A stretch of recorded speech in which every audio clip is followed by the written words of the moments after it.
English muffin time during the starting five. And Moulton. Love BOGO English muffins. You throw one on the counter, you throw the other in the freezer. There you go. For a week, then you take it out. When you've got BOGO, it's like, hey, knock yourself out.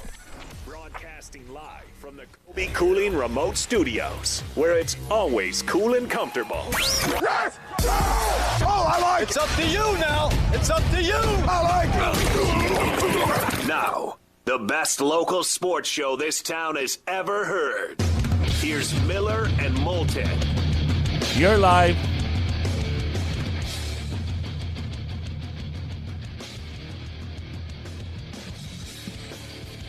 How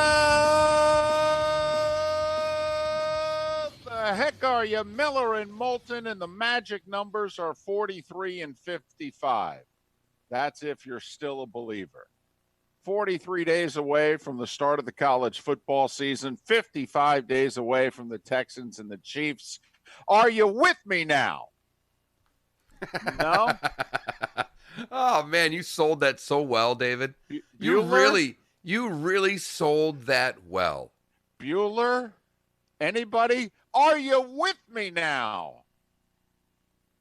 Miller and Moulton on this Friday, the 17th of July. Hope your week has gone well. Thanks for beginning your weekend, if you will, with us here on Southwest Florida's Fox Sports Radio. Mark, are you with me now?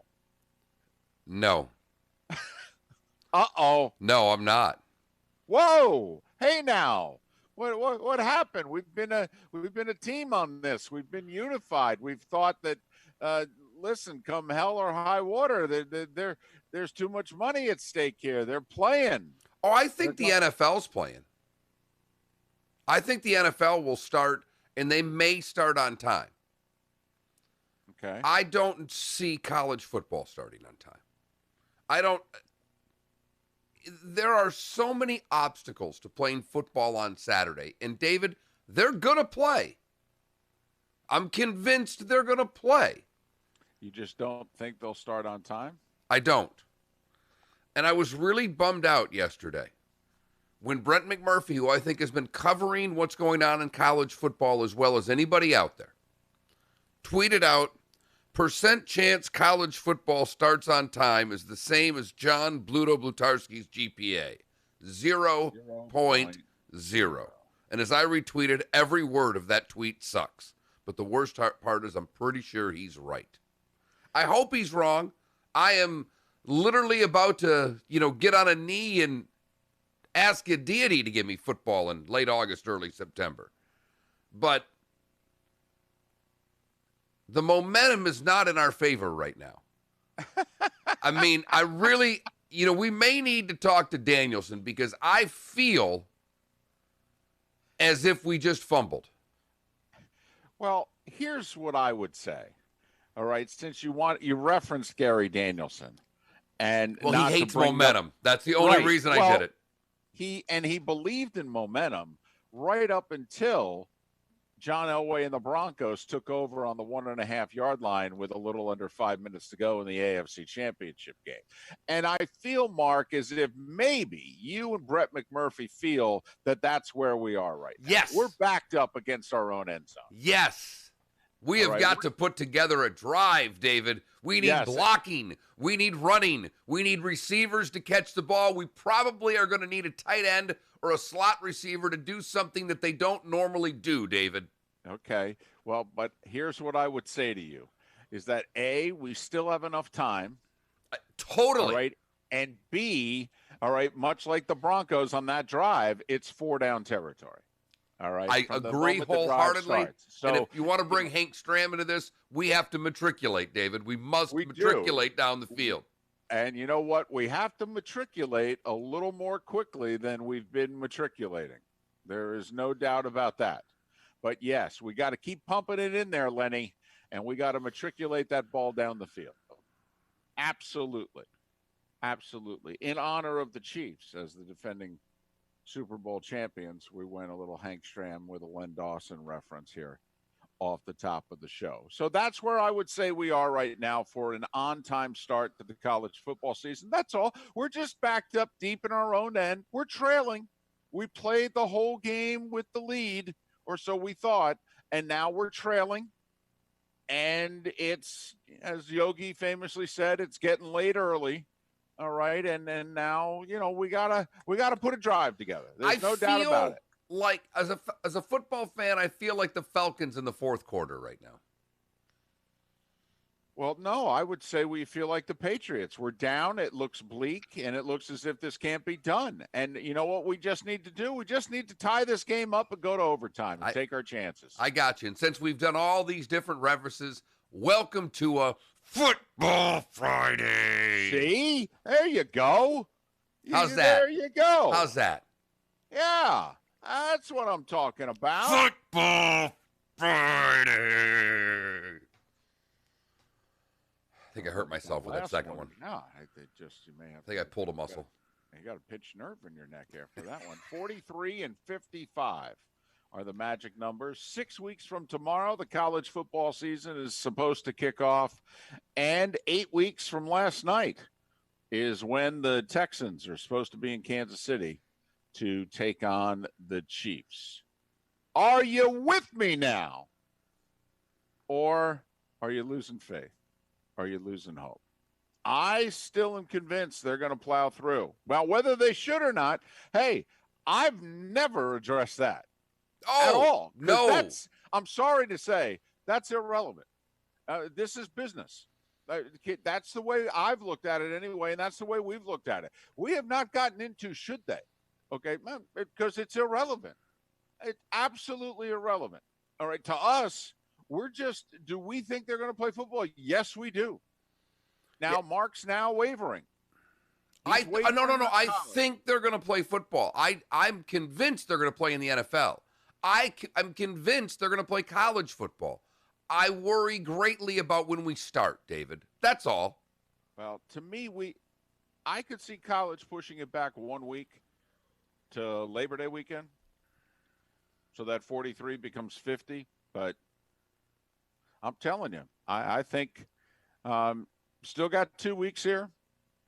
And, just like the Broncos, Mark, like the Broncos and that famous drive, 33 plus years ago, you got to get that first down. That's all. That's what we need. We need a first down. We need some good numbers. That's what we need. We need a first down. Then we need a second first down. And then, you know what? Then Elway hit a 20-plus yard pass play, got the ball to midfield. We'll start with first downs, and then we got to make a play. And now we're cooking. All right, good deal. I don't know if we can figure out where we can snap the ball off a wide receiver's tuchus as he's coming in motion and still pick it up and, convert a fourth down. But that's another story. 479-5551, 479-5551 is the Williamson Brothers Marine and Roofing text and talk line. Are you with us? And do you feel on this July 17th that the college and pro football seasons will still start on time? Or are you beginning to waver? And it's okay. It's okay.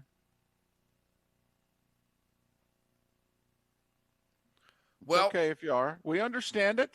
All of a sudden, now we're down. It looks like we're trailing in the fourth quarter. I mean, J.J. Watt was exasperated yesterday. Took to Twitter to basically say, you guys have had a lot of time to figure some stuff out, and I've sat in on 4 meetings, and you don't have anything figured out, and rookies are supposed to report in like a week. And I've been all over Pat about this. The last 2 interviews we've had with Pat Kerwin, I'm like, Pat, everything I see out there says they're not making plans. No, trust me. J.J. Watt basically agreed with me, and it's why I kept asking Pat this. He knows more people. He talks to more people, obviously. And I'm reading on Twitter what the players are talking about. You heard Seth Everett on our show Wednesday mention the NFL players he's talked to that no one had a clue what the protocol is. And J.J. Watt says, we got rookies coming in a week and a half, 2 weeks. We don't know what they're supposed to do. Get it together, guys. training camp's supposed to start a week from Monday, and I'm not sure if rookies actually report earlier than that. Yes. Because J.J. Watt was talking about rookies are supposed to be there like Monday or Tuesday. So we're talking basically this would be the last weekend off for rookies, and veterans have 2 more weekends, and then they got to be there in 10 days. And J.J. Watt's like, hey, we want to play. Please, everybody needs to know. We want to play. We are willing to play, but you gotta come up with something. You gotta make us feel as if that some semblance that we're going to be safe. We're going to be okay here. Just help us out, a little something. So I thought that was interesting that J.J. Watt, whatever had been going on privately between the NFL and the NFLPA, he went public yesterday and said, the other side's not holding up their end of the deal. I'll just tell you that right now. We're ready to go, and they apparently don't have a clue. So back to you, Jim, in the studio. So it's hard to get super excited about the NFL starting when they can't seem to get out of their own way to get training camps opened right now. And then there's the college angle.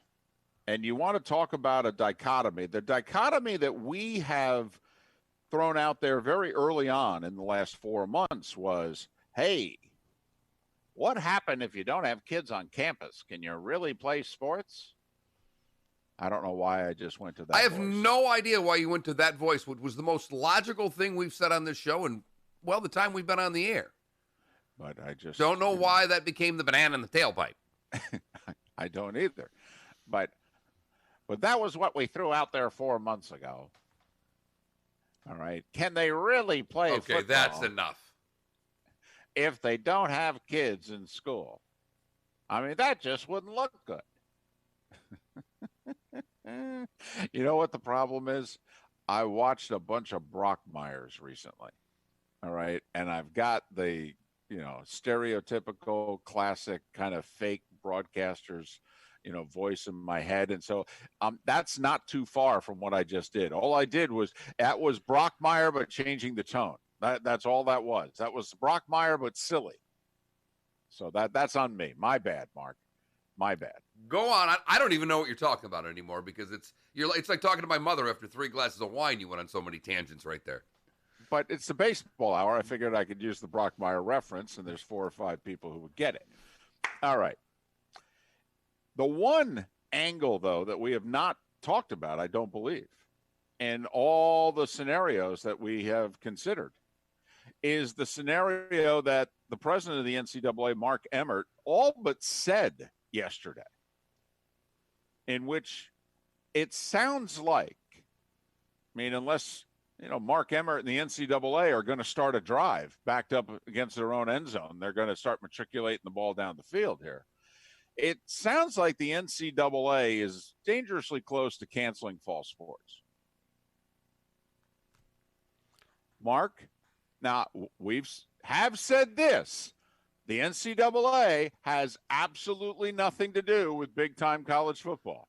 It is the one thing as you're going through that. And I know, David, you're right. You can lay it out. Emmert went through the percentages and through some graphs and some charts and a paragraph on the back of each one describing what it was. But the fact of the matter is... He was Ross Perot in 92. The fact of the matter is he does not have a damn thing to do with big-time college football. Not a thing. They don't listen to him at all. At all. However, he would make college football, I don't know, he'd put him in an awkward spot. Would you agree with me there? If the president of the NCAA in the next week to 10 days decides we are canceling fall sports, only to have Greg Stanke, John Swafford, and Bob Bowlesby a few days later go, hey, I don't know what to tell you, but we're playing. I mean, it would be interesting. You'd have the soccer players and the volleyball players and a few other athletes on campus looking around, and they're done. Maybe they're going to play sometime in 2021. I don't know if they're going to cancel it or they're just going to move it, whatever. But you'd have all the other fall sport athletes who they ain't playing. They ain't practicing. They got nothing. And then there's the football team. And they're practicing and they're playing. And you got to admit, that would at the very least, Mark, be awkward. David, it actually lines up for a lawsuit. Hear me out. I'm a volleyball player. I'm a cross-country runner. Whatever. Fall sport that I play. Field hockey, I don't give a damn. But there is one thing about all of those fall sports athletes that they have in common, David, that the football player does not share with the rest of the student athletes. None of those student athletes get a full scholarship. Now, I don't know what they're going to do if they cancel all their sports. Are they still on Scully? So yes. I can pay to go to school, but I can't play my sport? Why I came to this school? Well, I mean, you do have a little – one, it could be pushed back because think about it. Well, you said cancel. Right. Okay, so I'm just going by what you said. So if you want to change your narrative, I'll change mine. But if they cancel it, and I think that is a realistic possibility. Let's look at what the Ivy League has done and the MEAC has done. The MAC yesterday did push back fall sports to September 3rd for everything not named football. Right. So once again, if a football team's got a game scheduled week 0, you can play.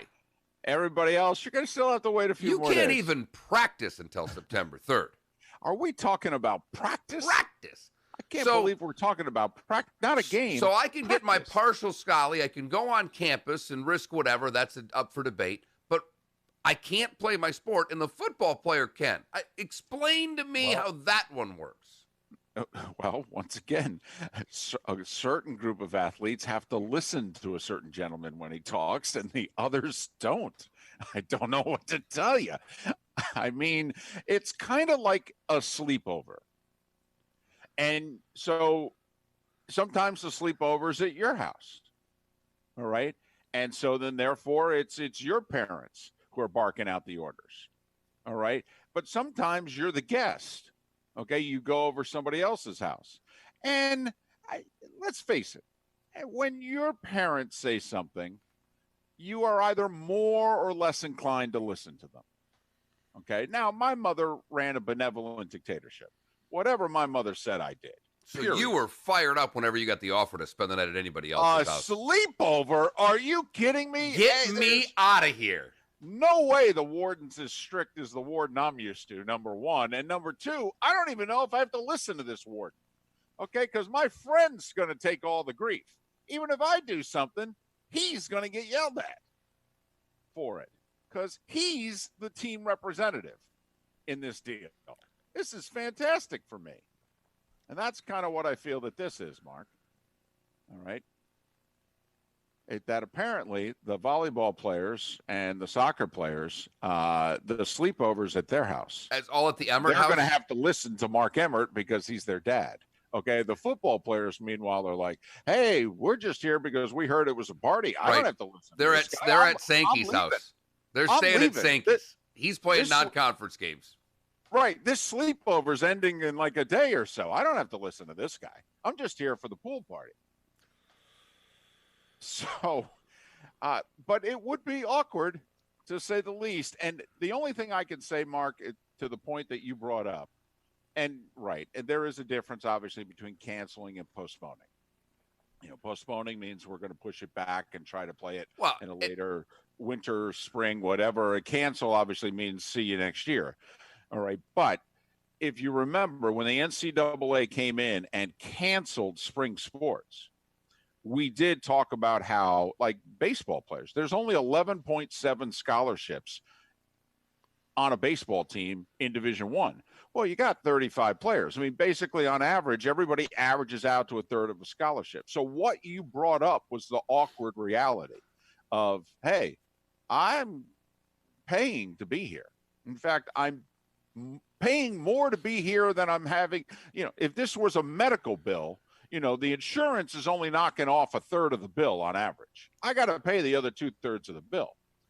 And what am I getting here? I'm finishing my education, but I don't get to play ball. Got to admit, half the reason at least I'm here is to play ball. And I'm paying and I don't get to play ball. So you could have that awkward reality in the next week to 10 days where Emmert beats the SEC, ACC, and Big 12 to the punch also. If they come out and announce they're doing anything with fall sports, pushing it back or saying it ain't happening, it would be an awkward look for a day or two later when those three conference commissioners go, I don't know about Mark Emmert. I don't even have his phone number, but we're playing. Hey, literally all they have to do is get up there and say, we're not going to let science get in the way of our football season.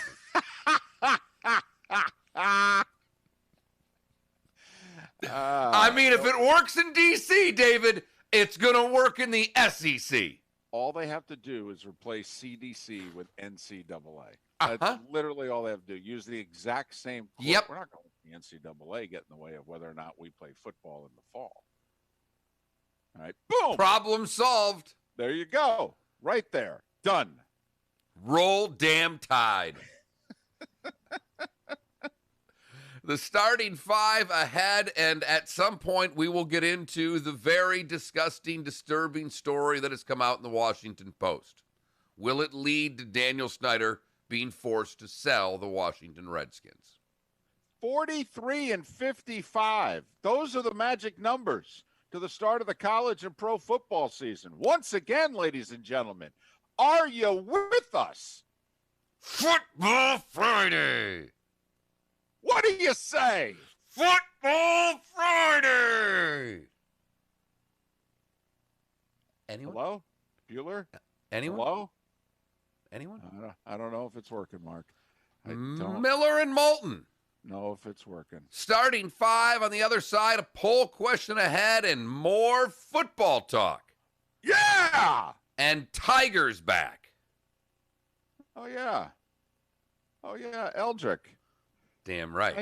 Nice to see you there, big fella. Damn right. Miller and Moulton, thanks so much for listening. Fox Sports Radio, where we stream at millerandmoulton.com, and you can be looking live. Twitch.tv. Jack did 40 minutes minimum yesterday. Well, what else does he have to do? I got you, but he's sitting in his house in Palm Beach. He's not even in Ohio yet. He's not there yet? No! He's Wow. sitting on a couch at his place. Well, then, you know, Why the hell would you go to Ohio until he's going to go Sunday morning? Barbara made lemonade, and, you know, he played tennis in the morning. It was, but he was terrific. No, but I mean, you know, because I kind of got on the guy doing play-by-play. I jokingly went on Twitter because they went to break. They said, Jack, can you stick around for a little bit? Yeah, and now they go for 4 more minutes, and they go to break, and they don't thank Jack.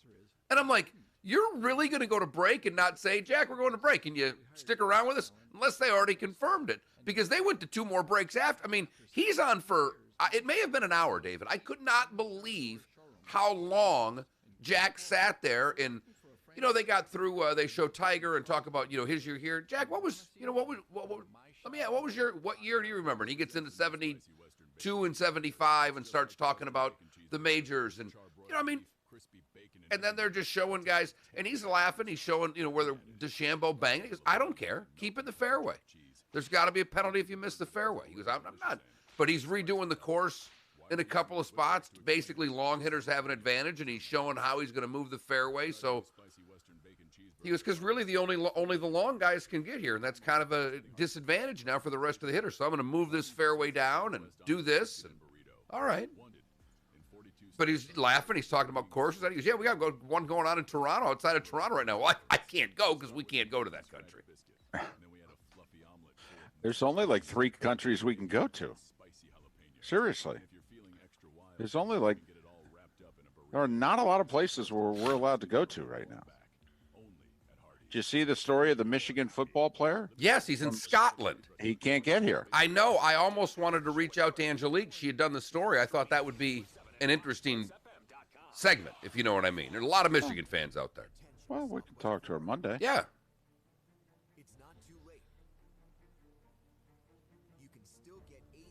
Here's my question, and I'm being serious. So there's no boat? I'm just asking. So is there a boat at all? A boat. A boat. You know, a ship, a cruise line.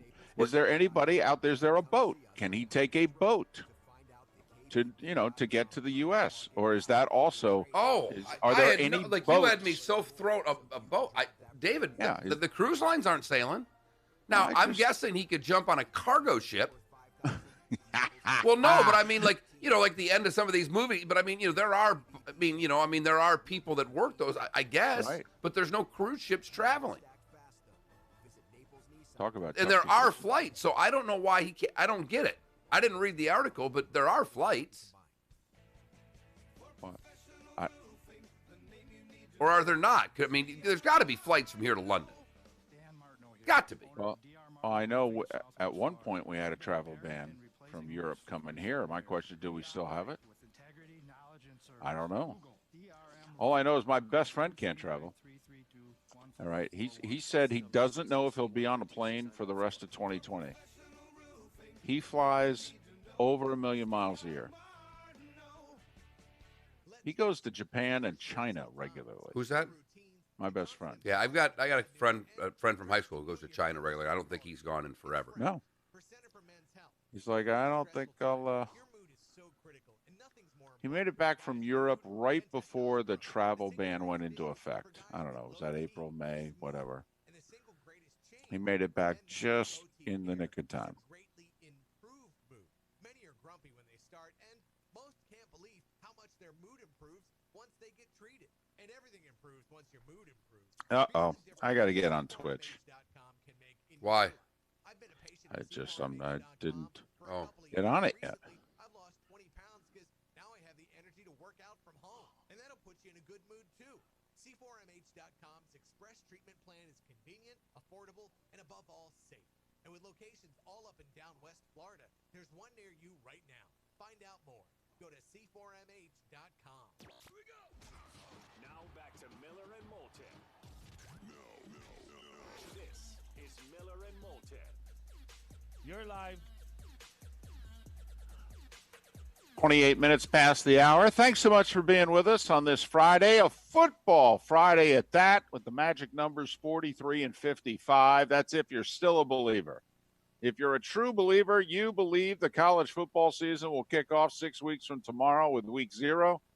And 8 weeks from last night, the Texans will be in Kansas City to play the Chiefs to kick off the 2020 NFL season. 43 and 55 are the magic numbers. Just let them, hang out there. That's optimism. That's good thoughts. Yeah, we could use some of that, don't you think, these days? 479-5551 is how you can chime in on the Williamson Brothers Marine and Roofing text and talk line, 479-5551. Hopefully you've signed up by now to the Miller and Moulton YouTube and Twitch.tv channels. If you have an Amazon Prime account, you get a Twitch subscription for free. Make the Miller and Moulton channel. Just spell it out, Miller and Moulton. Make us your channel of choice. There you go. Done. Then you get to see the show, get to interact with the show. And you also get to see and hear the commercial breaks, which are oftentimes more entertaining than the actual show. And we apologize to the rest of you who don't get that. Time now for the starting five big stories that you need to know. This is Miller and Moulton starting five. Fox Sports Radio and FoxSportsFM.com.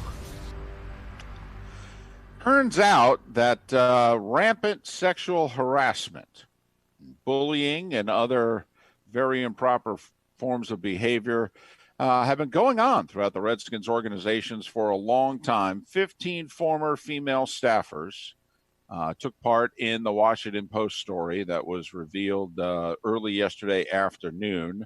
It is why the 2 executives who were fired because they were prominently mentioned by many of the staffers in the story. Also, the former longtime voice of the Redskins was mentioned by a few women prominently in the story. And so that explains why a guy gives up the best gig that he has on a minute's notice, 8 weeks before the season's about to start. Daniel Snyder, before the story broke, announced that he has hired an independent firm to come in and take stock of his organization. I will say, Snyder not mentioned at all as someone who sexually harassed anyone. And most of the women say they're not sure if he even knew it, but did promote a culture that was, as they said, sophomoric, was the way that they described the culture. But no one accused Daniel Snyder of any sexual harassment in this story, nor did they accuse Bruce Allen, the former general manager. They said it's impossible for Allen not to have noticed it. The one person who used her name, I believe it's Emily Applegate, said, I don't know how he couldn't notice. He'd walk by my desk once a week and I'd be sobbing at it. So, well, and I believe some of the others also thought it would be impossible for Snyder to not know kind of the culture that was going on in his organization. So, now the debate will be, is this enough to get the NFL to force Daniel Snyder out? If you remember a couple of years ago in Carolina, there was sexual harassment that was alleged in the Panthers organization. The big difference, it was alleged by the owner, or it was alleged by those who claim it was the owner, Jerry Richardson, who was doing the harassing. Okay. And so that's when the NFL stepped in and said, Jerry, I think it's time to go. All right. Quite frankly, the most recent example in major sports, Mark, that parallels with this perfectly, this is the Dallas Mavericks story of a couple of years ago. Yes, it is. David, I hate to say it, this could be any professional sports team. Maybe not to this extent, but there is a locker room mentality in the front office as well. Well, and there are a lot of female members of the media who took to Twitter yesterday to say, oh, this ain't just the Redskins. I mean, don't know if you've read my Twitter for a while now, but we've all told our horror stories.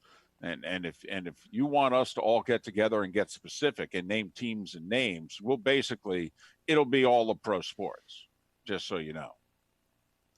So it'll be interesting to see what happens here. I don't believe it'll lead to Daniel Snyder being the former owner of the Redskins. The other thing that happened yesterday was all the minority owners, and they own about 40% of the team. They went and they have officially hired somebody to say, yeah, sell our interests. We are so done. Doesn't matter that they're changing the name. We are out of here. Speaking of buying a team, Alex Rodriguez is very public, along with his fiancée, Jennifer Lopez, that they want to buy the Mets. And there's a couple of things. First off, A-Rod and J-Lo met with Robert Kraft for 5 hours and basically said, so tell us how you did this whole new stadium and the complex and everything around it, because that's what we're going to want to do with the Mets. So now Kraft is not going to be an investor in any way. All right. But Kraft basically said, okay, here's the keys to the franchise. This is how you do it. That's number one. But A-Rod gave an interview yesterday after ESPN made the wise move of saying, yeah, A-Rod's not going to do any Mets games this year. Well, thank you. So you guys finally understand what conflict of interest is. That's good. That's good. All right. How awkward would that be? The guy who could end up owning the team offering praise or criticism for individual players and the team as a whole. I mean, that would be awkward. Although, I have to admit, George Steinbrenner doing Yankee games back in the day would have been outstanding radio or television. But so A-Rod gives an interview in which he just says, hey, we got to work together. And we got to take $10 million. And right now, Major League Baseball is an $11 billion annual industry. And he's like, we have, if we keep doing it the way we're doing it, we're going to stay a $10 or $11 billion industry. We got to figure out a way to get this to 15. Okay. And the only way we can do that is if we work together. And then he said, and I quote, work together, get it to 15 billion, and then split it 50-50. Well, that means a salary cap. That means what football and basketball and hockey have. And the Major League Baseball Players Association went a little cuckoo for Cocoa Puffs yesterday when they heard A-Rod say that.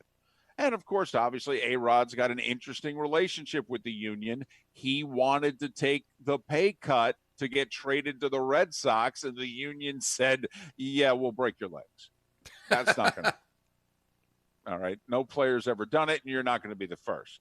So it is interesting that because if you're the union, I mean, we already know there are a whole bunch of owners who want a salary cap. I wonder if A-Rod did this because he wants to curry some favor with the other owners. If you're one of the other owners, do you want somebody else to buy the Mets, or do you want A-Rod and J-Lo? You're like, well, A-Rod wants a cap. We want this guy. Besides, they don't have any money. We think they'll be even cheaper than the Wilpons. Eric Bledsoe, the Milwaukee Bucks, tested positive for the coronavirus. He's no longer in Orlando. But the interesting story, Mark, is who left Orlando yesterday. Zion. He has a family situation. It's apparently serious, and so he left to go to attend to it. Well, the protocols are right there in black and white. He's out for 14 days upon returning. Upon return. Well, the season starts in 13. New Orleans, 3.5 back of Memphis for the final playoff spot. Now, they have to stay within 4 games and have to be the first team behind Memphis to get in that 8-9 play-in situation. And they're tied with 2 other teams, 3.5 back, and there's another franchise 4 back. So, you got 4 teams battling for 1 spot just to stay close enough to Memphis to get in the play-in situation. Well, a lot of people thought New Orleans could be that team. Well, how many games do we think they're going to win without Zion? So it'll be fascinating. If you're the rest of the league, aren't you curious how the NBA is going to handle this? Are they going to stick to the 14 days? Doug Gottlieb's already said on the record, hey, if LeBron tests positive for the coronavirus on the eve of the NBA Finals, I'm telling you right now, he's playing. They're not kicking him out of the finals. Now, he may be dead wrong, but the point he was getting at. He's like, there gets to a point in time in which the NBA may say, take that book and throw it in the trash. No doubt. Because we've mentioned throughout this, you could end a team's season virtually by 1 player. It's the NBA. Hockey, Edmonton, the arena they play in is called the Rogers Place. Storm damage yesterday, and apparently fairly significant. They think they'll have everything okay in 9 days when all the Western Conference teams are scheduled to report to Edmonton. We mentioned it earlier, the NFLPA getting frustrated with the NFL. J.J. Watt went public yesterday saying, listen, I want everybody to know this is what the players stand for, and we really want to play. We're not getting any help from the NFL about protocols or anything. And if we had to make a decision based on the information or lack thereof that we have gotten from the NFL, I don't know how in good faith we could go forward. So there's that. College football, the MEAC announced that they are suspending fall sports indefinitely. So that involves FAMU and Bethune-Cookman in the state of Florida. And I believe this is their final years, both those schools, in the MEAC before they go to the SWAC. Mark Emmert, the president of the NCAA, said, and I quote, we need to get a much better handle on the pandemic, unquote, for sports to happen in the fall. College basketball news, the Cancun Challenge is not going to happen. It's getting moved to Melbourne, Florida instead. It'll be played at East Florida State, which is a JUCO in Melbourne. Major League Baseball announced that crowd noise from video games are going to be piped into the broadcast. Crowd noise from video games is what they're going to use in the broadcasts. And Tampa Bay Rays outfielder Austin Meadows, it was disclosed, has the coronavirus. He has not been seen working out with the Rays for 2 weeks now. At the Memorial, Tony Finau is your first-round leader at 6 under. Ryan Palmer is shot back. Needless to say, it's a who's who field. John Rahm at 3 under. Spieth and Rory at 2 under. Tiger at 1 under. Phil at even. Bryson DeChambeau, despite his 400-plus yard drive on the 1 hole, finished at 1 over. Koepka was even, but some big names with some big numbers. Morikawa, who just shot 19 under and won in a playoff. Yeah, he shot +4 yesterday. At the same course he won at. Just in case anybody was wondering, they played the same course last week. Exact same course. First time since 1957 that on the PGA Tour they're playing the same course in back-to-back weeks. So, and all Jack did was make the greens a little faster, and he let the rough grow. They have not cut the grass. Yeah, they didn't really have much time. They just let that. But yeah, there was some big numbers out there, David. Dustin Johnson shot an 8 over 80, and Ricky Fowler with an 81. So we're not going to have DJ or Ricky around for the weekend. No, Mark. But Xander Schauffele 6 over. Bubba was 6 over. I mean, Matthew Wolff, the young player who's been pretty good lately, he was 5 over. Kuchar was 4 over. It was blowing, and they were struggling. Particularly, I watched pretty much coverage from the time it came on television yesterday, and the featured group is DJ and Morikawa and these guys and JT. And Justin Thomas had to birdie 2 of the last 3, I think, to get to 1 or 2 over. And I mean, at one point, Morikawa was 8 over. He makes a bunch of birdies to get back in it. DJ's looking like he is playing a muni in a 9-hole league. I mean, he's going 6-3, 6-3. It was something. It was really something yesterday. But Tony Finau threw a 666 on the board, and he's got the lead by 1 at the Memorial. Finau still looking for his first win, right? That is correct. Right now, +2 is the cut line. So there you have it. And at 18 minutes before the hour, that mark is the starting 5. 5 big stories that you need to know. This is Miller and Moulton starting 5. Fox Sports Radio and FoxSportsFM.com. 479-5551 is how you can chime in on the Williamson Brothers Marine and Roofing text and talk line. 479-5551. Your thoughts on the Redskins story, and this shouldn't be relevant because the story is, I mean, it's serious and it's disturbing. I mean, it just is. I mean, the pain and what those women were subjected to. I mean, when you read it, it's appalling. Like, quite frankly, I mean, I don't understand it. I don't understand how it can be allowed to continue. I really don't. And I mean, we've all worked in some situations that were not healthy, but I've never, I have to admit, I've never worked in any place that was that toxic. And I don't think I would have handled it well if it was, to be honest with you. I mean, because think about it, Mark, you know me pretty well. I mean, I don't have a problem speaking up about things that on the toxicity scale are a 2 compared to that. So how do you think I would handle that? I mean, I would have gotten fired. I mean, at some point, I would have gone to somebody and said, "This is ridiculous." You would have quit. No, I would never quit. Oh, that's right. You enjoy the payment of getting fired. It's one of the things David and I agree on. You quit, you don't get paid. You get fired, you get paid. Right. So I don't understand a work environment like that. I really don't. But the hype leading up to the story was that this was going to, the other members of the media, Mark, created a situation in which I think the expectation was that the story that was going to come out yesterday was going to bring down the Redskins organization. I don't think that's the case. And I think that the other members of the media did a disservice to these women, quite frankly, and the significance of this story, because they created a scenario in which I don't know the story that had to come out to meet the hype of the gloom and doom and how bad it was going to be. Miller and Moulton. We'll figure out a poll question. We'll get more into this story because I think David touches on some great points. And, well, we'll do the same things we always do. Today was the day when. We'll do a little, the good, the bad, and the ugly on a Friday. Plus, we'll talk with Will Hobson. Helped uncover this story for the Washington Post. He'll join us coming up in 15 minutes. And Then we'll talk a little college football with Matt Murschel at 8:30. Miller and Moulton, thanks for listening. Fox Sports Radio. Welcome to the program. This could be every team in sports, we all David. See more positive signs that Kaepernick could be Now, back in the league soon.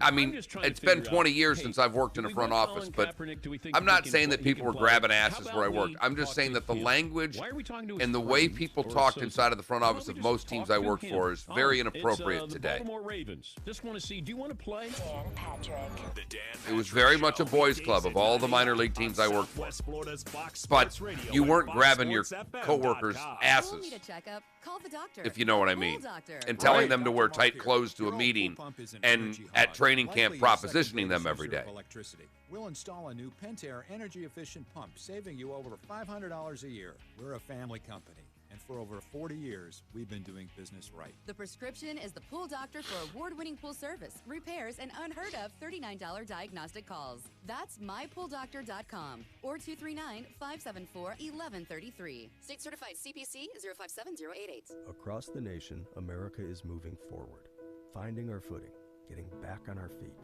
Life continues to open up. Businesses are getting back to business, and we are too. We know you rely on the Good Feet store to be there when you need us. We're open and ready to serve you. Our personally fit arch supports are designed I to like help that this alleviate Mitch even Gershman guy in eliminate it. I'm reading foot, through this knee, thing. hip, and back pain. I barely even And remember who provides she comfort, is. balance, and Of support. course you don't. The well-being of our customers, associates, and community is our highest priority. So, we've implemented new measures, procedures, and precautions, keeping your health and safety in the forefront.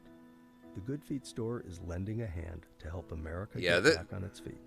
And just as we have for a quarter century, we're helping to improve the quality of people's lives 2 feet at a time.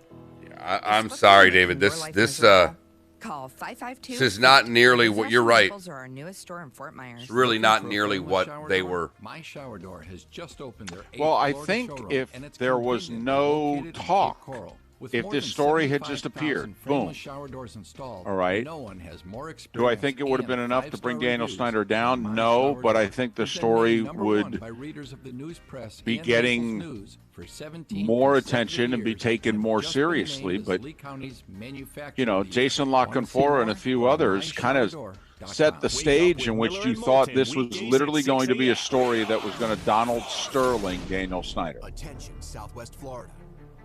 And when the story It's not too didn't late. meet You can still get that type of $8,000 hype, over Kelley Blue Book value for your trade-in, then but people only went, at oh, Naples well, Nissan. Redskins, Hundreds of boys new club, SUV you know, models that's to a choose shame. from, all backed You by know, our just exclusive shows what a unlimited bad auto organization lifetime it warranty. is. Okay, what else going on? Pick out your favorite at NaplesNissan.com. Then come Which is see unfortunate. us on Pine Ridge Road to find out the KBB.com current market value for your trade-in. We'll give you $8,000 more so you can drive that brand new Nissan home today. If we talk about this, though, If KBB there says is it's one area that $25,000, this story Naples could, this Nissan story will give could you affect him 13. getting a new stadium, though. If KBB says I- 10, we'll give you 18. I could see where people, certain people in the community would be like, yeah, I just don't know if I want to do anything for you. You sell this team, get a new owner in here, we'll do whatever they want, but I don't know if we're going to do anything for you. Dan Martineau here, owner of DR Martineau Roofing of Southwest Florida. We're still finding a lot of roofs with hurricane and windstorm damage. Call us today for a free inspection. Google DRM Roofing or call 239-332-1441. License number CCC 1326954. For professional roofing, the name you need to know is DR Martineau. No matter where you're voting, What are we with doing for a Towboat poll US, question? You're covered by the world's largest towing fleet with over 300 ports nationwide. Your local Towboat US companies in Charlotte, Lee, and Collier counties are here to help 24/7, 365 days a year. Inland, the river, What was the second question we didn't use yesterday Membership pricing starts that we as low as thought? $99. Call 239-955-6544 I just do we go as simple as just college football start on time? Coral.com. With Towboat US, you're never stuck on the water. Now back to Miller and Moulton. All right, now we're getting somewhere. No. This is Miller and Moulton. You're live.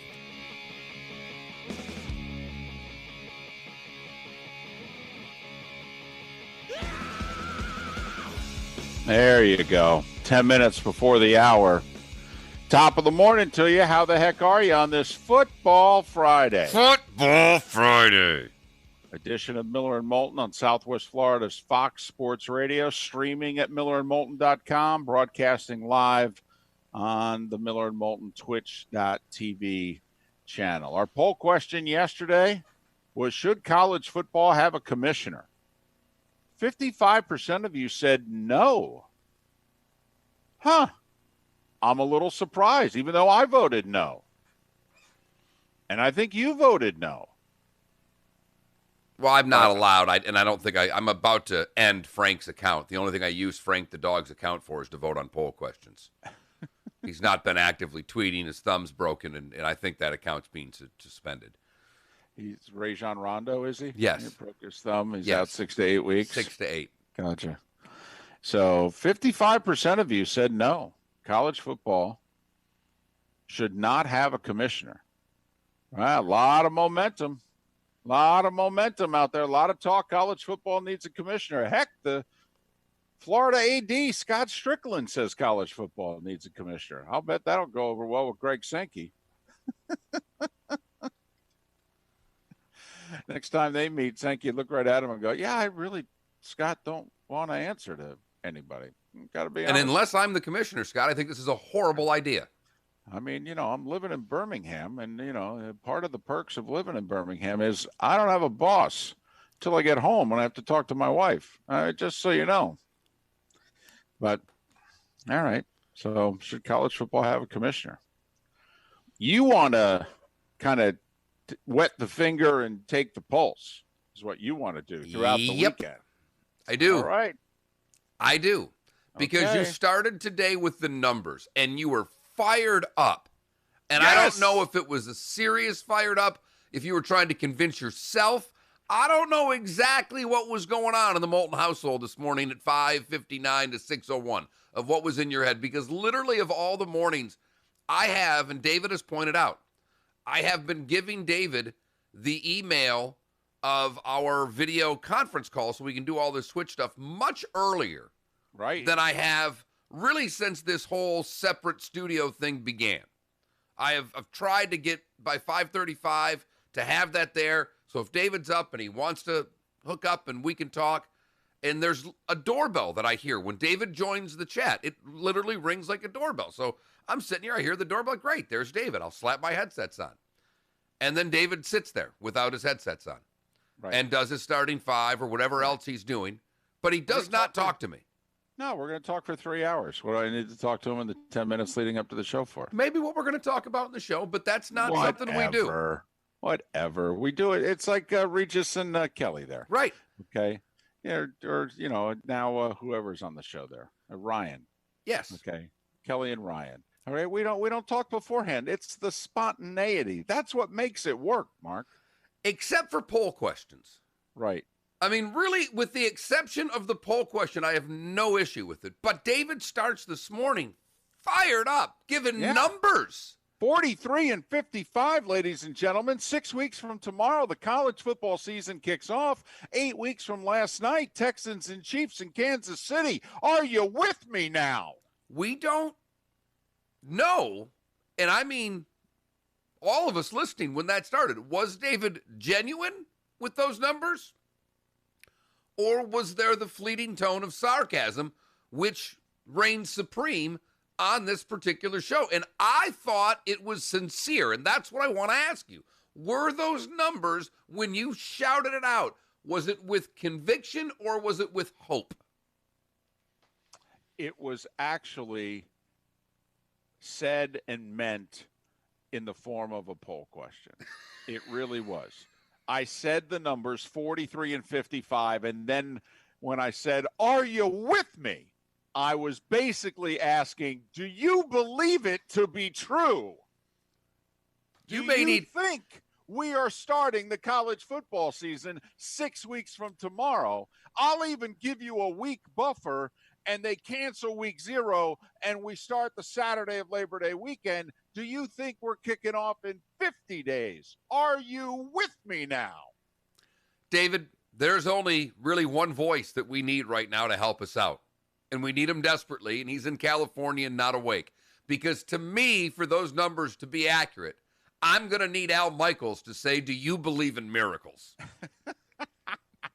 I don't think we're there yet. But if we are, Mark, we're the Americans. And the coronavirus is the Soviet hockey team. You're damn right it is. Don't underestimate a bunch of college kids, Mark. Well, the world did it 40 years ago. Are those college kids allowed on campus? We don't know. Well, we do know. If Nick Saban in the form of Herb Brooks is allowed to coach them, we're going forward, baby. We're playing. Yes, sir. I know that you keep saying that, and I love your optimism. We're playing, Mark. I agree with you. I agree with you wholeheartedly. I have just said that we're not starting on time. Yes, we are. Yep, because once they delay it, it's all bets are off. Well, the Big Ten and Pac-12 have already delayed it. I'm just telling you. And the numbers are better in Big Ten country than they are in the other three power conferences that haven't made a decision yet. I'm just. So you believe that those three conferences are going to play a full college football schedule beginning week 0? I don't know about full. I think they may only play 10 games. I think it's going to be conference plus 2 or conference plus 1.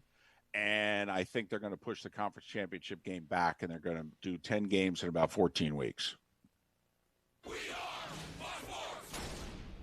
Don't walk, run to Galliana Kia in Fort Myers. New SUVs, just $199. All right, let's get to these questions. Johnny Mac, first off, if you're buying cinnamon raisin English muffins, I think you have a personal problem. That's just me. I don't like raisins, Johnny, so I'm out. I can deal with a raisin, but I'm with you, David. I've been going, personally here in the house, I went with the BOGO, the high fiber. That's the white English muffin, and it's delicious. And the whole wheat for the wife. Yeah, I did BOGO whole wheat here last time. Did the white, the BOGO before. John texted me about something yesterday. I said, by the way, David and I did sing Mamas Don't Let Your Babies Grow Up to Be Running Backs at around 6:30. So if you need a new open, and I'm like, which this one is awesome, you got another one in the books there. What other questions? What do we got? That was really it. That was really it. Okay.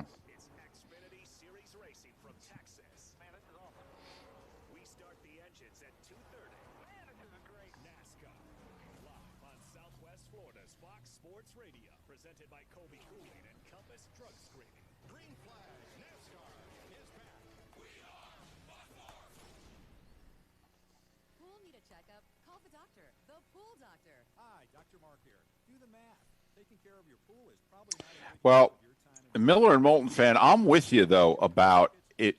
This is the thing to me, because he mentioned Bezos. That's the big thing out there. And he owns the Post, too, by the way. Right. But this could be a situation where Snyder may not want to sell, but the team's worth about $3 billion, supposedly, and it may go down to 2.5 with the name change and everything else. And if you're Snyder, okay, do you look at Bezos and say, well, if you're willing to overpay, because remember, what's his face, Ballmer there, who bought the Clippers. The Clippers were valued at like $800 million. He paid $2 billion. Yeah. And the rest of the league is thrilled with Steve Ballmer because of it, because he raised all their values immediately. If you're the rest of the owners, don't be surprised if Kraft and Jera have a conversation with Jeff Bezos, and Bezos goes, well, I'll pay $5 billion for it. And trust me, everybody in the league they love that. Right. Nothing better for the owner of the Detroit Lions or whomever, or the Tennessee Titans, to have someone grossly overpay for a team. Right.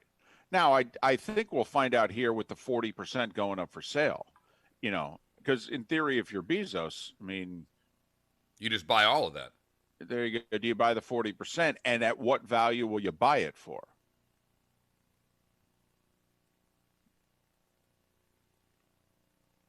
I had to laugh talking to the neighbor kid's nanny. She's a teacher. Ooh.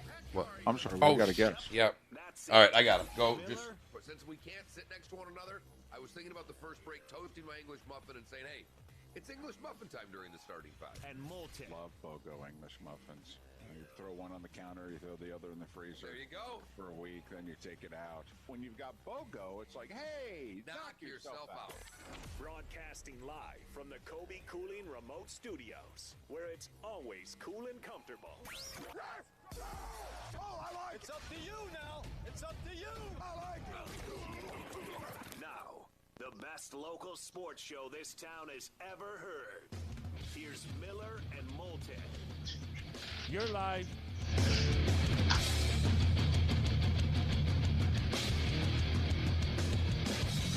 And as we approach a couple of minutes past 7 o'clock, top of the morning to you. How the heck are you? We are Miller and Moulton. This is Southwest Florida's Fox Sports Radio. Streaming once again at millerandmoulton.com, broadcasting live on the Miller and Moulton YouTube and twitch.tv channels. Chime in via the Williamson Brothers Marine and Roofing text line at 479-5551, 479-5551. He writes for the Washington Post, and he was part of the group that uncovered the rampant sexual harassment going on within the Washington Redskins organization. He's Will Hobson. You can follow him on Twitter at the Will Hobson. Will, top of the morning to you. Thanks so much for your time. And first, before we get to your work and the story, how are you and the family and everybody in your life doing during all this time? We're all doing fine, guys. Thanks for asking. Well, good. Well, we want to ask that of all our guests, and we have for 4 months. How long did you and your colleagues work on this story? We actually had started poking into this about 2 years ago, and then gave it up because we couldn't get anyone to go on the record, and we couldn't get anything in the way of documentation to substantiate some of the claims that we were hearing. And I guess the one part of this that is fascinated us is, we're talk show hosts. I don't consider myself a journalist for sure, and certainly barely a member of the media. But the fact that this story was kind of out there for a few days, and that most everybody kept their mouth shut and had a few guesses. But I guess almost congratulations are in order to all you at the Post to keep something under wraps so long. That doesn't happen too much in this day and age. How important was it for everybody to keep this tight until Friday, and how did you accomplish that? It was. I've never had a situation like this where we've been working on a story where there's been so much speculation, publicly. Candidly, I think a lot of it had to do with just the nature of the subject matter, because I think perhaps because it was legally actionable, we're just not something that the other media outlets were going to hop right on. But yeah, it was a difficult and challenging situation. Of the people in the organization that you talked to, is there a belief that they feel that Bruce Allen and Daniel Snyder had to know something was up, that things just weren't right and they overlooked it? Or did they think it's possible that it never made its way to the corner offices? It depends on who you ask. I think, the lead woman that we quoted believes there's no way that Bruce didn't know what she was dealing with, because he's basically sat across the office from her.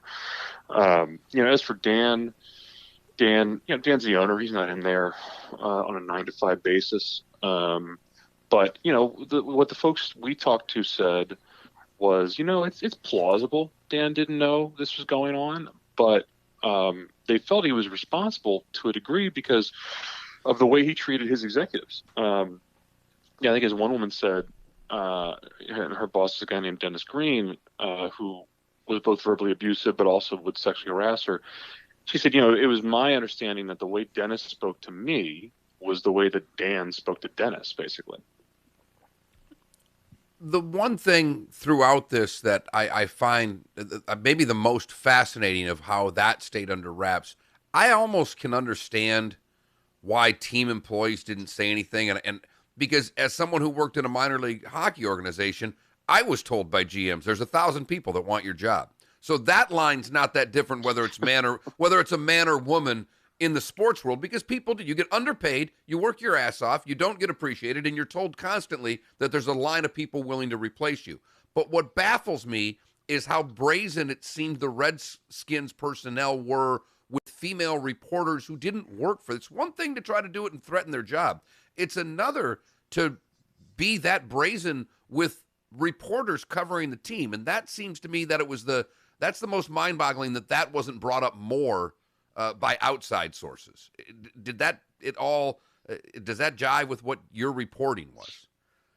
No, absolutely. I mean, I think 2 points on that. First off, I had, to your first point, I had one woman say, it was a terrible place to work for everybody. The men were verbally abused too.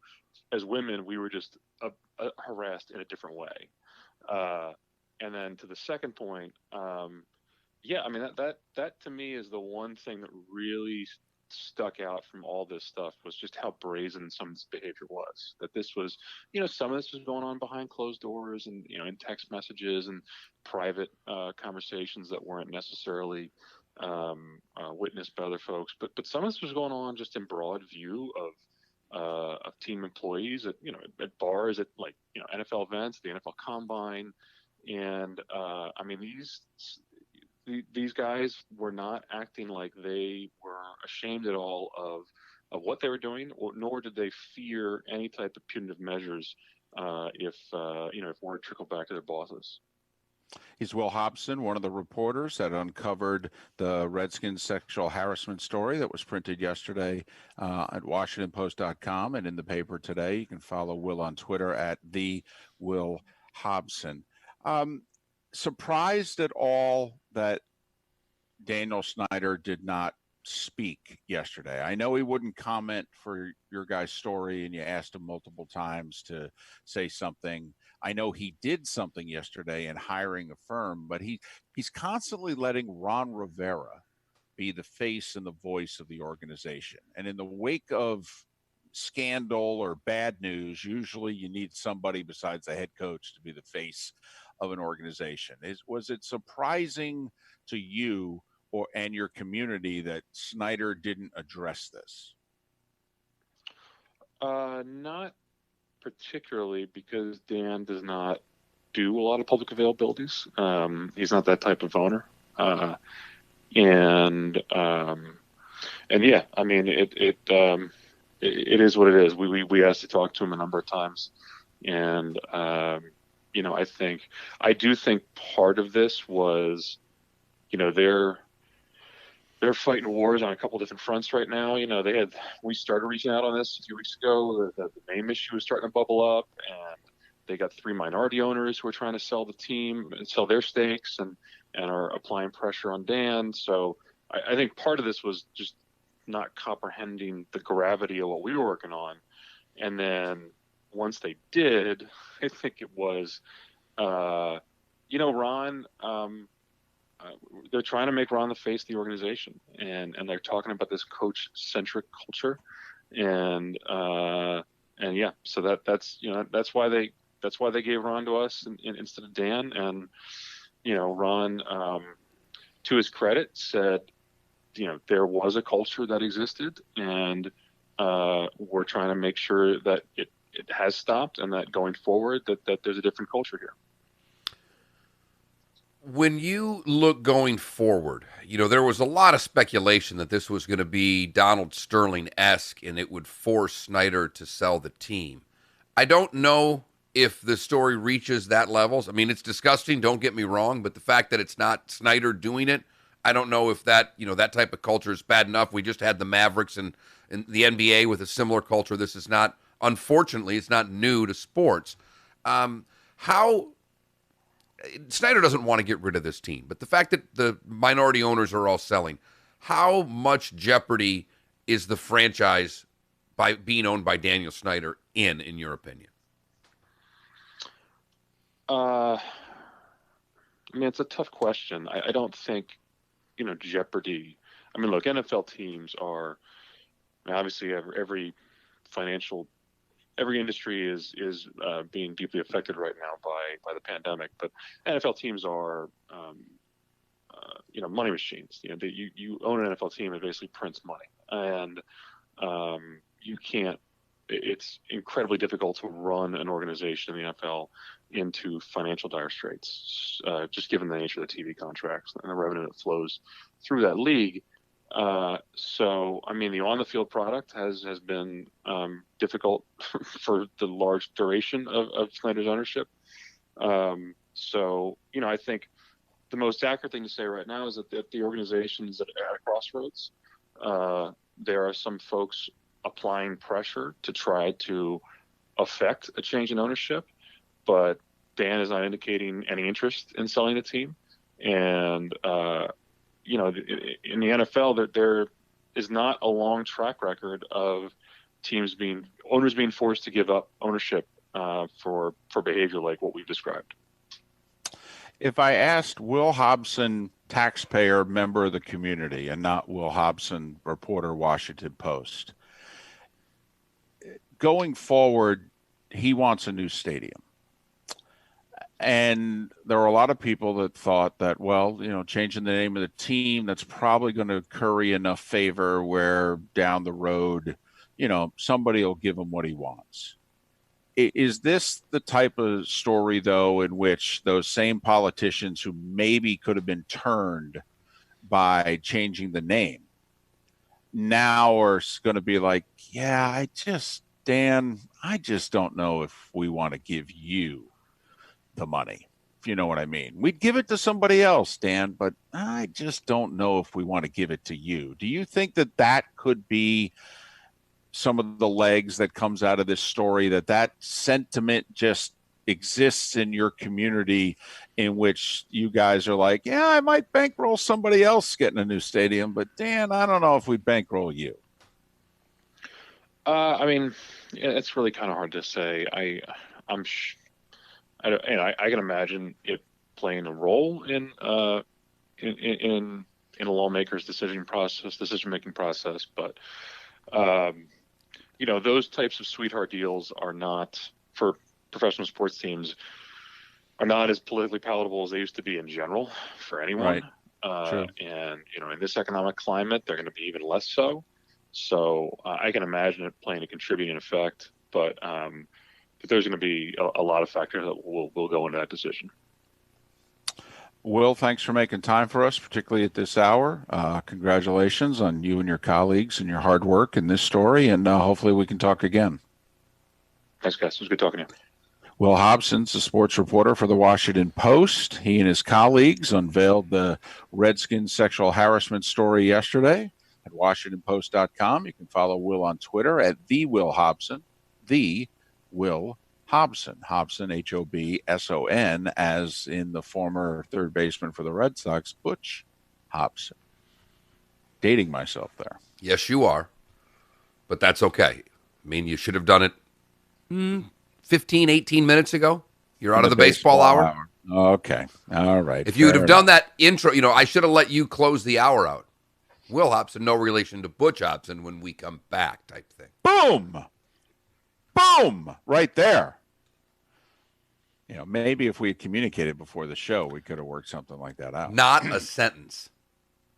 Not a sentence. 20 minutes of dead silence. Actually, more like 12 to 15, because even though David gets the email early, my guess is it goes something like this. David probably sits down at about 20:06 in front of the computer, and he looks and he goes, Jesus, he's already sent the email again? I'm going to talk to him for 3 hours. Does he really think that I'm going to hit this button now and not at 6:52? I've got a morning routine in which I sit down in front of the computer somewhere between 5:40 and 5:45. It depends. My wife's in control of the television in the morning, and she puts some shows on that are just dreadful. Every now and then, though, she's got a show or two that I'm interested in. Sometimes I watch TV a little bit longer, if you must know. 479-5551, 479-5551 is how you can chime into the Williamson Brothers Marine and Roofing text and talk line. I actually believe, Mark, that will be the legs, if you will, to this Washington Post story. I think it cements that Snyder doesn't get a new stadium. And it wouldn't shock me, by the way, if you're the NFL, and I don't know that they care about this story, but if they care about the Shield, they care about the league, they care about the value of their franchises. And if the NFL deep down would prefer a different owner of the Washington Redskins and whatever their name's going to be. Okay, the NFL could quietly pick up the phone and let it be known to certain communities, don't give them the money. Just don't do it. Just don't do it. The NFL didn't say a word last night when this story came out. They already have this morning. They said very little, but they answered it and said these matters are serious, disturbing, and contrary to the NFL's values. Everyone in the NFL has a right to work in an environment free from any and all forms of harassment. Washington has engaged outside counsel to conduct a thorough investigation into these allegations. The club has pledged it will give its full cooperation to the investigator, and we expect the club and all employees to do so. We will meet with the attorneys upon the conclusion of their investigation and take any action based on their findings. Now, let me just explain to you one thing that I would worry about of cooperation, particularly from the employees who don't work for the team anymore. Because most of the people that have been accused of this have either quit or have been fired in the course of the last 10 days. And one of the things that is very apparent early on in the article in today's Washington Post is there were 15 former female Redskins employees who told the Post that they were sexually harassed during their time at the club. The other 14 women spoke on the condition of anonymity, citing fear of litigation because some signed non-disclosure agreements with the team that threaten legal retribution if they speak negatively about the club. How the hell can a lawyer do an investigation? Because the Post asked the Redskins to release the female employees from these agreements so they could speak on the record without fear of legal reprisal, and the club said no.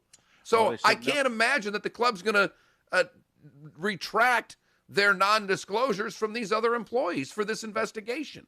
Well, they said no to the Washington Post, all right? They may not say no to this independent investigator. They may not. Because you would think that this investigator would come to the Redskins and go, well, if you want us to get to the bottom of this, these people have to be able to talk to us. Okay. So we would know right then and there whether or not the Redskins are even remotely, serious about this. So 479-5551, 479-5551 on the Williamson Brothers Marine and Roofing text and talk line. But I mean, and you may be right with all the women, but Dennis Green, former president of business operations, he's the one who apparently sold access to Redskins cheerleaders at a calendar shoot in Costa Rica. Well, he hasn't worked for the team since 2018. He ain't talking. Well, probably not. You think Santos, the director of pro personnel, who was accused by 6 employees and 2 reporters and he was fired last week, do you think he's talking? Well, I mean, if they can talk, if they're if the Redskins release them from their order that they can't talk, they may talk. They may want to defend themselves. So, people like to talk. They do, especially if they want to get something off their chest. If they feel they are being unfairly portrayed, people like to talk. Especially since in this case, you're not talking to the Post. You're talking to an investigator. In theory, this is going to remain a lot more private. I got you. Well, but you're right. I mean, that is the one thing that when this is done, we'll know right away whether or not this is serious or not, or whether or not this was complete window dressing. Because if the Redskins won't release the former employees to this private investigator who's supposed to get to the bottom of it, well, then this is all window dressing. I do think, though, I don't think Daniel Snyder is going to get a community unless Ron, put it this way, Mark, the only chance I think Daniel Snyder has of getting the financing that he wants to get a new stadium, the Redskins have to win, period.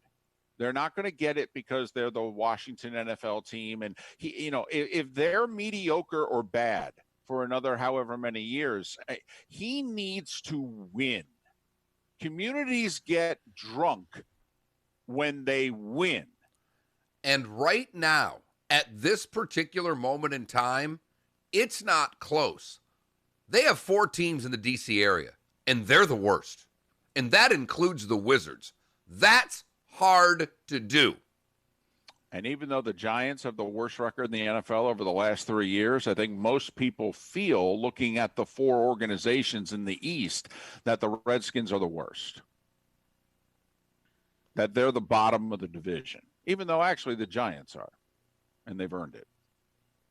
479-5551, Williamson Brothers Marine and Roofing, text and talk line. Miller and Moulton. Thanks for being with us. Today was the day when in 25 minutes. And Mark, if you don't have it, I've got something for it. So there. Look at that. Yeah. Look at you helping out. Maybe. You may look at that. Contributing to my segment. I love it. Miller and Moulton. Maybe completely useless to you. One happy family. On a football Friday. Football Friday. I'm going to toast an English muffin. I'm so fired up. Are you with me now? Yes. English muffins for everybody. Oh, football. That's what you meant. Southwest Florida's Fox Sports Radio. This is The Herd with Colin Cowherd. If changing a nickname really works you up, there's probably some over-the-counter medications. But you don't really care. We care about the quarterback and the games and the outcomes and the Super Bowl and the parties with our friends and the beers and high-fiving when our team wins. And we like betting on it. We love watching it. The nicknames don't matter. Colin Cowherd. Weekdays at noon on Southwest Florida's Fox Sports Radio and FoxSportsFM.com. Across the nation, America is moving forward, finding our footing, getting back. This is one of those bad ones. We're both leaving.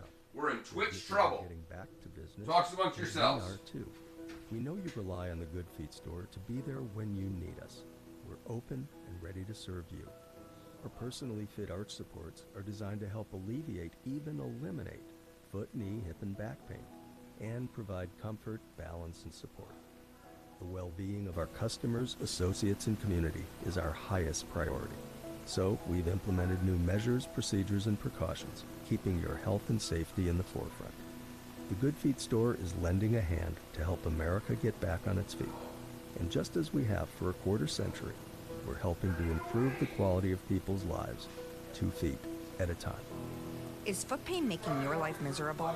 Call 552-FEET or visit us in Naples or our newest store in Fort Myers. We've got our good friend Tim Meister, owner of the Four Meisters in Naples, on the phone. We're talking about their huge selection and great pricing on Cortex flooring. Tim, tell us. Sorry about that, everybody. Now we have 90 colors of Cortex. Yeah, that was a double. Talk amongst yourselves. That's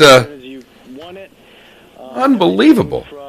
Not only did the wife not make me an English muffin, she left without saying goodbye. Lifetime warranty. Uh-oh. And it's not just I think she was running late. that you have. You also have other Cortex products as well. Oh, Johnny Mac, I'm with you on BOGO bagels. I'm a bagels guy.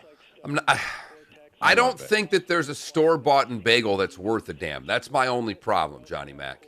Well, I'm with you on that. I mean, there's a couple places locally that, do a decent job. Apparently, there's one in Fort Myers proper, like downtown Fort Myers Bagel Company. My neighbors were telling me about. Like, it's old school. The guys there at 2 a.m. making bagels. Because there aren't many of them that are real. No, there was a New York. I don't know if it's still around. I used to deal with it when I did sales. That was on Immokalee, just east of the highway. That was pretty good. It was kind of like a New York, bread place. And it's the water, though. It's part of the reason why bagels are so good in certain parts of the country. It's why, and I'm telling you, it's so funny with the Flint, Michigan water thing. Because Saginaw has great, like when you say that, Saginaw water's better than Connecticut water, and I'm not lying. You go home, you open your tap, and you go, wow, I forgot that the water can come out. And I can literally show you my grandfather who wrote the Hall of Fame book, Buzz Morley, this famous guy, went around the world. This guy founded Eastman Kodak. He's like, what did he brag about? Saginaw's water. But we have 2 bread companies there that it's sensational.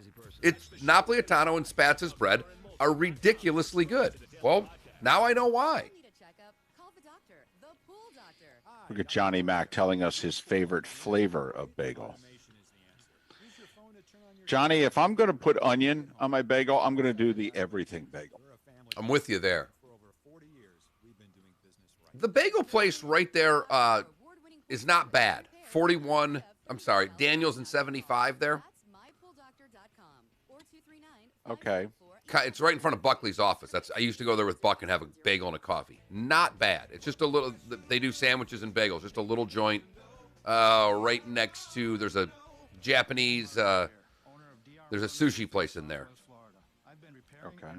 I just can't think of the name of it right now, but that's a pretty decent bagel. Kind of where Fancy's is, in that, right across from that thing. License number CCC 1326954. Where do you want to go here?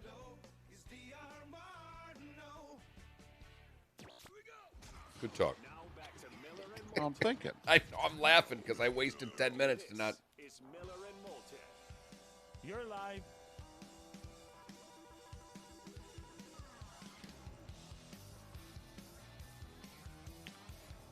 Nearly halfway home on this Friday, 17th of July edition of Miller and Moulton. Hope you've had a good week. Thanks for ending it with us here on Southwest Florida's Fox Sports Radio. We stream the show at millerandmoulton.com. You miss any part of the show, go to millerandmoulton.com and download our Connecticut cast. Every hour of the show gets its own podcast brought to you by Connecticut, Quality Water Systems of Southwest Florida, ConnecticutSWFL.com. Great summer specials, best damn water that the two of us have ever had, certainly that we've had here in Southwest Florida. Combined, we've been customers for over 30 years, Connecticut. And at millerandmoulton.com, it's where you also go to vote in our poll question, which is, do you think that, did you just go college football or did you go football? College football. Okay, 43 is the magic number. 6 weeks tomorrow is when the college football season in week 0 is supposed to kick off. I'm willing to give it a week leeway. I'm wondering whether or not week 0, although Oklahoma is trying to move their game up a week and play week 0. We'll see if that happens. But you know what we're getting at here. Well, college football, do you think it'll start on time? A lot of ominous signs and a prevailing feeling right now of doom. So do you agree with that? Or do you think that, college football is still going to keep on keeping on despite everything that's going on in the country and everything that's going on in college athletics? I have a lot of trouble believing that there will be a football game played in August. I just have a lot of actually, period. I don't think we're going to have an NFL preseason either. No, I don't either. And that's something that J.J. Watt kind of exasperatingly said yesterday, in which he said, are we playing a preseason game or two or not? I mean, the NFLPA still doesn't know that from the NFL. The NFL wants there to be 2 preseason games. The players are like, I don't really see the point of this year. Why don't we just, see you second weekend of September? I mean, J.J. Watt's like, how about the first game we plays in Kansas City against Mahomes and the Chiefs? Why don't we do that September 10th? And they can't even get an answer from the league on that. And Mark, I think, start going to get a little bit more publicity here. You mean the fact that nobody on – think of the difference right now between football and baseball. Like it or not, baseball negotiated in the press and ended up getting what they wanted. I don't know if we all agree with it, if we all like it. David hates it. A lot of us don't seem to mind. I don't have a problem with it. In fact, every time David starts complaining about the 60-game season, halfway through it, I'm so fired up to watch baseball, I can't stand it. Next Thursday. But, David, that's a fact. The owners negotiated in the media successfully. Here we are with the NFL and the players. We first had the players do the Black Lives Matter video. Then we had Goodell speak out and say Black Lives Matter. I don't think an owner has yet even commented on that. I think 1 or 2 eventually did, but they didn't right away. It took a while. Now, because Stephen Ross, I think, is on the record.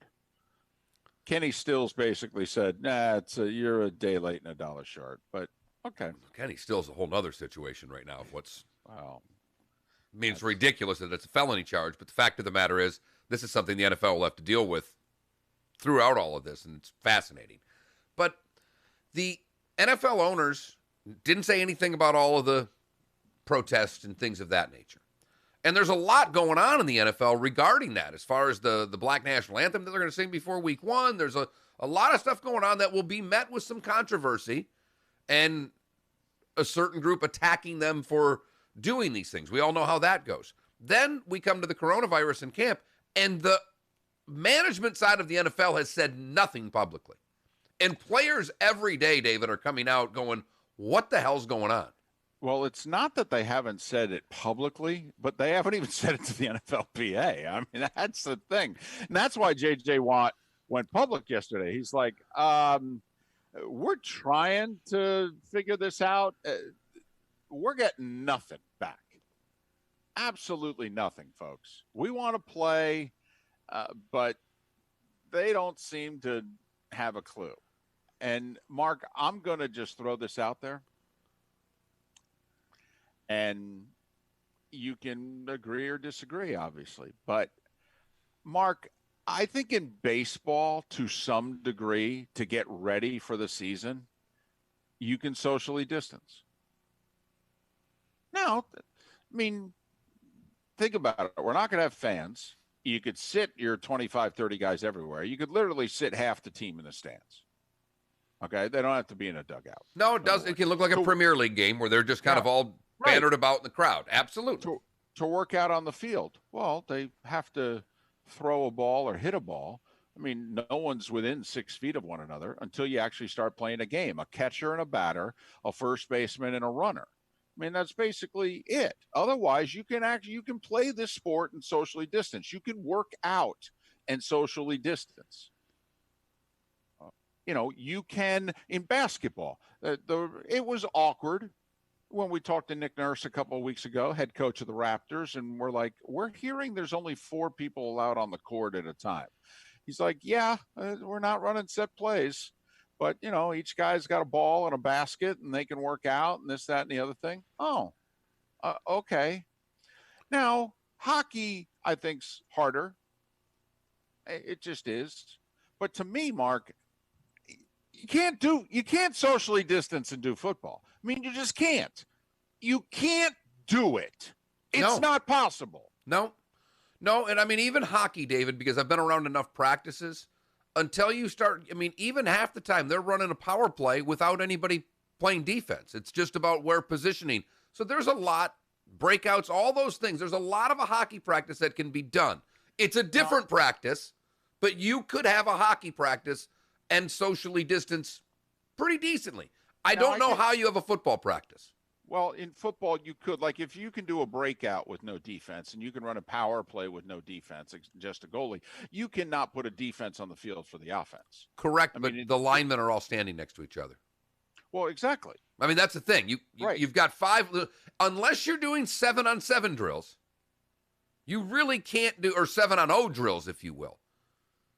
Because once the linemen are in, and I guess we can do everything out of the shotgun so the center and quarterback can socially distance, but I mean, in theory, if you're not going to put a defensive line out there, you don't need to have the offensive line on the field, and you could just have the quarterback and the other, 5 skill guys out there, and he doesn't even have to have the center. He could just theoretically just hike. He could just have a coach underhanded, just toss him the ball every time. But the actual, I mean, it's the most difficult sport. I think we would agree of the big 4 team sports. It's the most difficult one to replicate, I think. Now, basketball's not easy either. I mean, obviously, you got to have 10 guys, and once they cross half court, they're in fairly, small space, and it's tough to socially distance. I mean, even if you camp out in the corner offensively, well, there's supposed to be a defender who's within 6 feet of you. Not supposed to leave you that wide open. But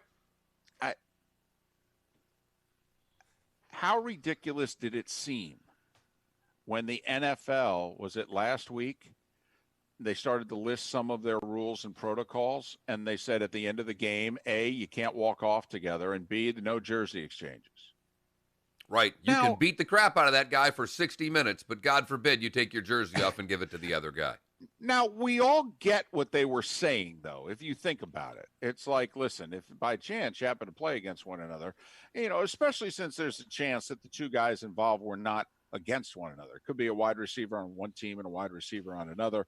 So you get what they're saying. Hey, listen, we're trying to limit contact with each other as much as possible. So after the game, no socializing. Don't do the jersey exchange. We're going to have to sit that out this year. We know what they were saying, but it just looks and sounds ridiculous for what you pointed out. Wait a minute. We pound on one another for 3 hours? I can't exchange jerseys? Also, we don't want to get into, do we know what the risk is of passing it via jersey? And I digress. So I just think, also, we said this 4 months ago. I found what happened yesterday in Miami, Mark, to be very interesting. The University of Miami canceled practice. They canceled practice. They canceled workouts. Now, they won't acknowledge this, but reportedly they did so because 3 players had come back and tested positive. So the Hurricanes said, well, why don't we just take a day or so off? Maybe we'll test everybody, hope this hasn't spread, that sort of deal. Well, this is what we have talked about for 4 months now. What do you do when someone tests positive? Now, it's real easy in mid-July to take some time off. We'll regroup. We'll make sure everything's okay. Make this September 16th. And what do you do? And look at what the MLS has been doing. I mean, one guy has been testing positive. They're canceling games, which is the last thing David and I ever thought would happen. Right. We thought if one guy had it, bye, you're gone for 2 weeks, we play on. Brad Evans, and I know it's not real world, but Brad Evans, who's been a guest of our show, Fantasy Guys, hey, yesterday on Twitter was hey, all you fantasy commissioners, just letting you know, you better extend your bench this year. You better allow people to put someone on. You better make COVID rules for your fantasy league. Now, it's amazing that Brad Evans is telling fantasy commissioners what to do about fantasy, and the NFL can't tell the NFLPA. But that's for another time.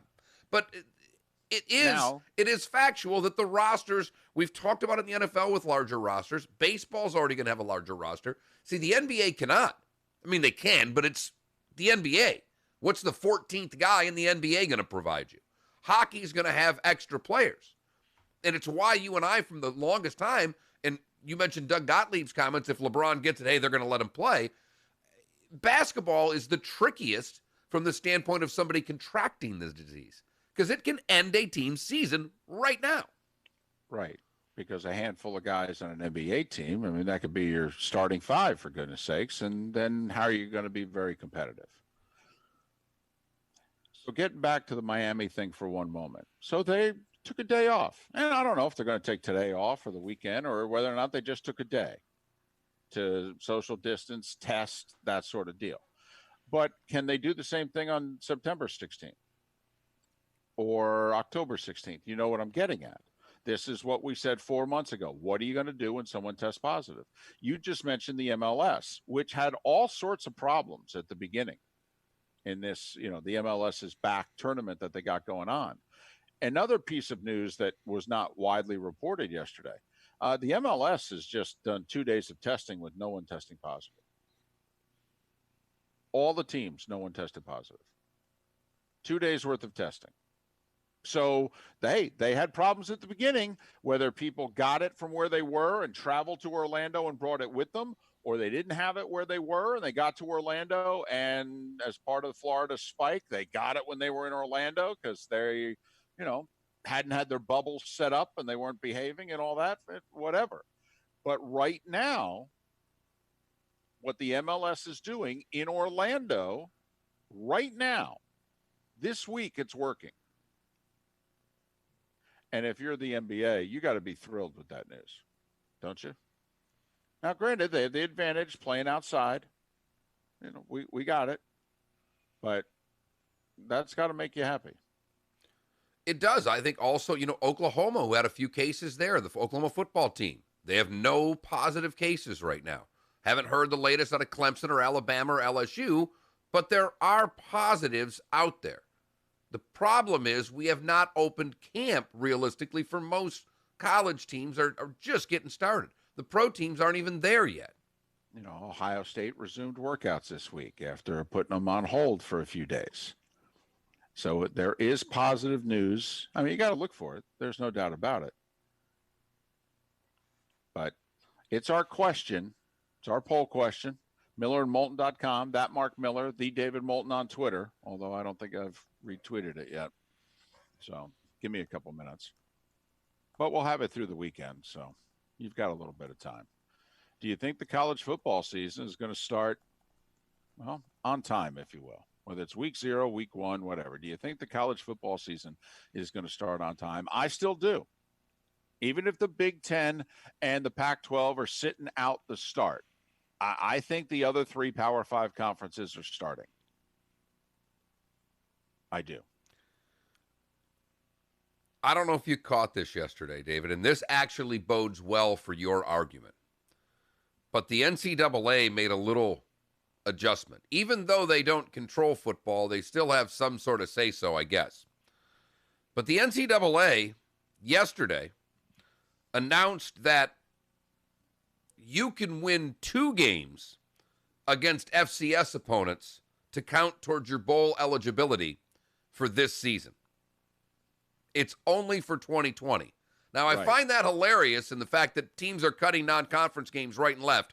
But apparently, if I don't know if this is basically for Arkansas to schedule 2 FCS opponents so that they can be bowl eligible this year. But boy, oh boy, David, I read this and went, the NCAA wants to have the bowl games. That's for sure. I know they do. Oh, no, I'm on your side for the record. The only thing I've told you all along is that ESPN will pay for all of this because it's too important to their programming. Here's what I'm wondering. I don't think the conferences give a rat's you-know-what about the bowl games. And, Mark, this will be, to me, the interesting thing with the bowls. If the conferences do what is being reported this week, which is they may play 8, 9, 10 games, but they may give themselves a bigger window of which to play the games in. Well, what is that going to do? That's going to cut into bowl season. I mean, if you want to extend the season by 2, 3 weeks, first off, you're extending it. Are we extending it into finals, or is everybody going to end their semester around Thanksgiving? That's number one. That's got to get worked out amongst the universities and all that.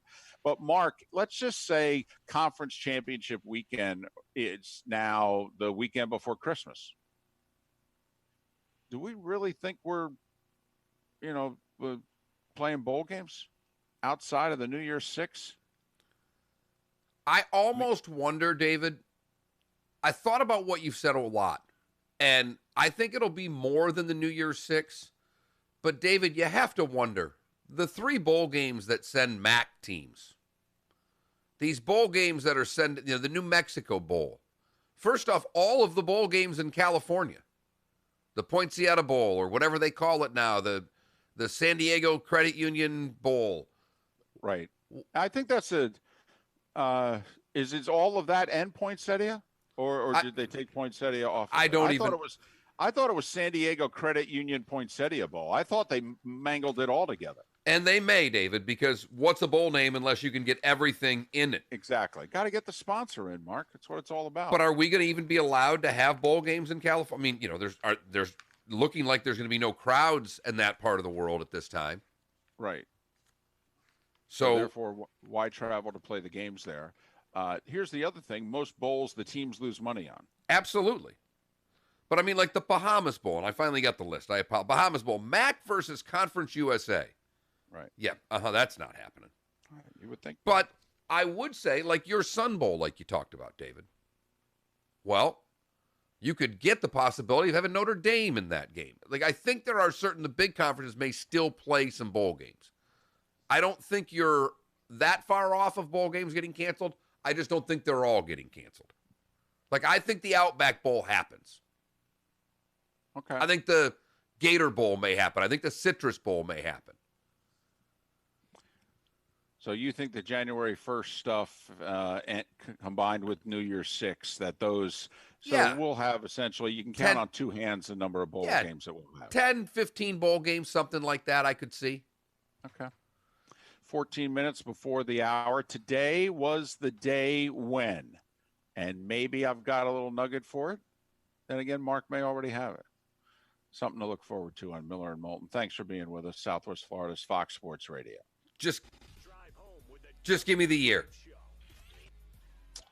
1940. All right. Lots of these starters fall out of the league. Are you willing to take pennies and to either fight for a starting spot or become a viable backup and rehabilitate your career? I don't have a 1940 on here, David. It's truly that simple. Well, it doesn't necessarily have to be a sporting event. I got you. I just don't have anything from 1940 on my list. Nothing? No. Birthdays? Oh, Nothing? birthdays? No, I don't even have a birthday in 1940. Okay. I got one for you. All right. New SUV models to choose from, all backed by our exclusive unlimited mile lifetime warranty. Pick out your favorite at NaplesNissan.com. Then come see us on Pine Ridge Road to find out the KBB.com current market I value got to for your trade. trying to find a little bit more on my first story. So you can drive that brand new Nissan It's home 100 and today. some odd years ago. Yeah, there it is. Says it's worth $5,000. Naples Nissan will give you 13. If KBB says 10, we'll give you 18. Did you see the early returns on our poll question? I did not. 95% say the season will not start on time. Yeah, because it's not going to start on time. It's starting. Oh, it's starting. Is it starting on time? Yeah, it's starting on time. Life continues to open up. Businesses are getting back to business, and we are too. We know you rely on the Good Feet store to be there when you need it. Listen, if anybody wants to know the prevailing sentiment in ACC, SEC, and Big 12 country, all they have to do is look at the actions of the governor of Georgia, okay? In which communities in his state wanted to mandate that the folks have to wear masks, and he said, no, I'm not going to let you. The Good Feet store is lending a hand to help America get back on its It is pretty interesting in Atlanta right now. The mayor's like, we don't really care what the governor says. You got to wear a mask. And Atlanta's the state capital, David. That's what's rich about that. And so is the governor going to sue the mayor or sue the city of Atlanta? Here's the problem, though. For those that don't want to wear a mask, even if Atlanta tries to enforce it, they can go, well, the governor said no. You know, write me a ticket or whatever. I'll go to court. I'll win.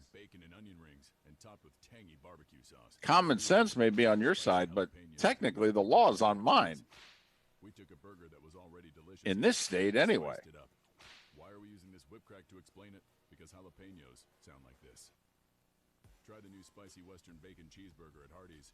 I have to admit, I've never seen anything like that before. Hey, we want to do something. We feel we need to protect ourselves in our community, and the governor of a state going, no. It is the most bizarre times we've ever lived in. I mean, come on. This is nuts. Well, it's America today. We've earned this. We've Don't be knocking Tifton, Georgia. Now, I don't know. I don't know if you can buy liquor yet in Tift County. But my first wife's uncle lived there. Chris Hammond, Hog, played football at Georgia. Hog Hammond, and he says, "We on our move here after Christmas from Raleigh, we stopped on December 28th or whatever. Spent the night at Chris's house I think we spent 2 days there. So I get there and Hog's like, "Come on, we got to run to the line." Okay, I don't know what that means. County line? Yeah, to go to the liquor store. So we drive like a bat out of hell in his truck, going 90 miles an hour down these 2-lane roads. And I'm just like, and I don't care. I trust Chris driving. So all of a sudden we pull into what looked like a 3-bedroom ranch house with a big parking lot driveway, of which there were 22 to 25 pickup trucks and 2 cars. and you walk in. There were two doors next to it, like two doors literally next to each other. You walk in the door on the right, and there's 2x4s and chicken wire that runs up to the top. And on that side was the liquor store. You walked in, you bought your bottle. You walked out the other side, ordered a mixer with your bottle, and made drinks. Your life. 9 minutes before the top of the hour. Miller and Moulton, thanks for being with us on this Football Friday. If you still think it's going to happen, 43 days away from the start of the college football season, 55 days away from Texans and Chiefs scheduled to play in Kansas City to kick off the NFL season. It is our poll question. Will college football start on time? David Moulton says yes. 92% of you say no. Now, I am giving myself a week's leeway. I do think on time, Labor Day weekend still counts as on time, considering most fans don't consider week 0 to be the start of the college football season. I don't think you could use that against me if we don't play the last weekend of August. But I do think we will play college football on Labor Day weekend. And I have never been as excited to do this next segment because I am joined by David Moulton for Today was the day when, giving you the history of today's date so you're a beacon of useless knowledge around the office. Useless, but a lot of fun to talk about. This is Today Was the Day When, Fox Sports Radio and FoxSportsFM.com. Now, David, just quickly, is this a birthday or is this an event? Am I stopping in the first part or the second part for 1940? It's a birthday. All right, I'll stop in the second part then. So we start in 1902. I had to double check to make sure this is a real story.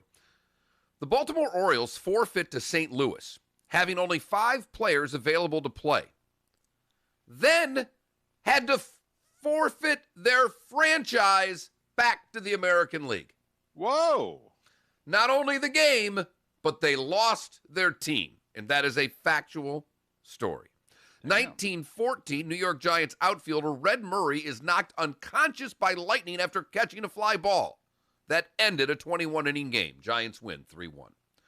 1922, Ty Cobb, 5 hits in a game for the 4th time in a season. 1925, Tris Speaker is the 5th to get 3,000 hits. 1939, 38 Masters champ Henry Picard wins his second major, defeating Byron Nelson with a birdie at the 37th hole of the playoff. Joe D's hitting streak ended. That was the PGA, right? Yeah, it was a PGA. Okay. Joe D's hitting streak ended today in 1941 in Cleveland. Rumor has it was over a dented refrigerator. Actually, it was because of the third baseman. He made 2 scintillating plays, robbing hits away from him. And if he hadn't made those plays, DiMaggio hits in the next 16 or 17 games. That hitting streak would have gone into the 70s. 61, Roger Maris loses a home run due to a rainout in the 5th.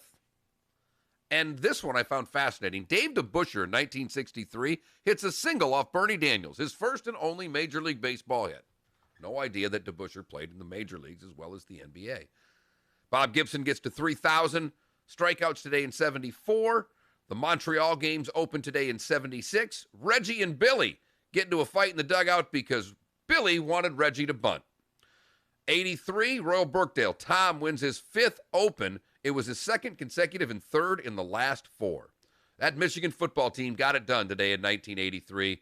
The reason my high school was named the Panthers because today the Michigan Panthers defeated the Philadelphia Stars for the USFL championship. That was the first one, right? It was, yes. 83? 1984, the U.S. passed the national minimum drinking age, prohibiting under 21 from buying or possessing alcohol as a condition to receive state highway funds. Flip that, please. That's ridiculous.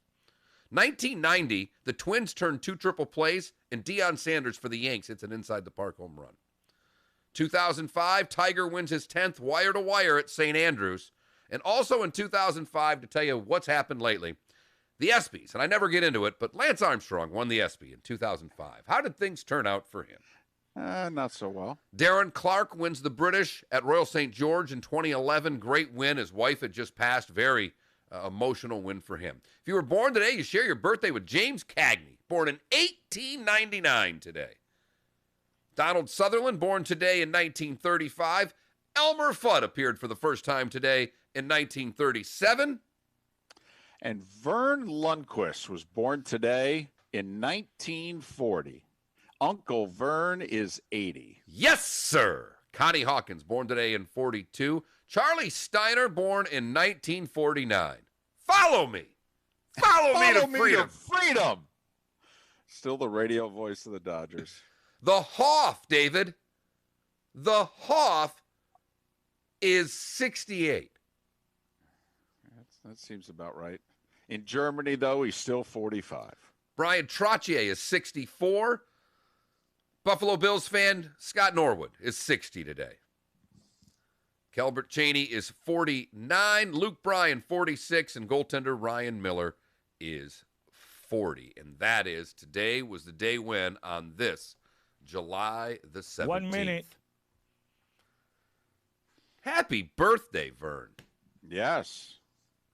Is he in Colorado, Texas? Where is Vern these days? Not sure. I know that there were a whole bunch of CBS people that did a Zoom birthday call with him in the last few days. So I don't know where he is. If he's in Colorado or Texas. Because Mountain Time, I could never imagine him getting up for an interview. Central, maybe. Oh, no. Vern seems like a guy that sleeps until 10 every day. No, absolutely not. No, Vern's a morning coffee, morning paper. All right. Good for him, because I could see Vern having, a couple wines, staying up till 11, 12 o'clock, and then just sleeping in. Yeah, no, Vern's pretty good. Remember, he hang with Raft all those years. They can, they can stay late and get up early. I mean, they're Hall of Famers for a reason. Hoot with the Owls and soar with the Eagles. Miller and Moulton trying desperately. Thanks for listening. Let's face it, these are stressful times. New routines. That's what it was. John texted me yesterday, and he's like, the dry cleaning commercial's on, and all I can do is think about the Howards. Every time it's on, all I think of is the Howard Stern commercial. I'm like, that's all right. If it comes on during the breaks, I start doing it like it's the Howard Stern commercial. God, that's funny. Seth's sleeping in today. Unbelievable. Oh.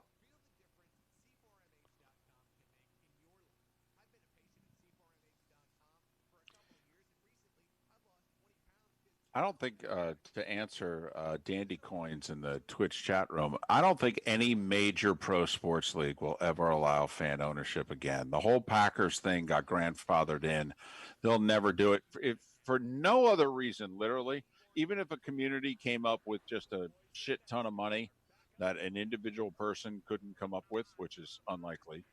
Okay, but because of the fan ownership, the Packers books are public. The rest of the NFL hates that. Hates it. And Major League Baseball, I mean, how many times did the players this offseason say, open your books. You open your books. So, I mean, believe me. Without an act of Congress, that would never happen, and that's not going to happen either. You're absolutely right, David. I mean, trust me, the favorite team of the NFLPA is the Green Bay Packers. Every year, they can't wait to see their books.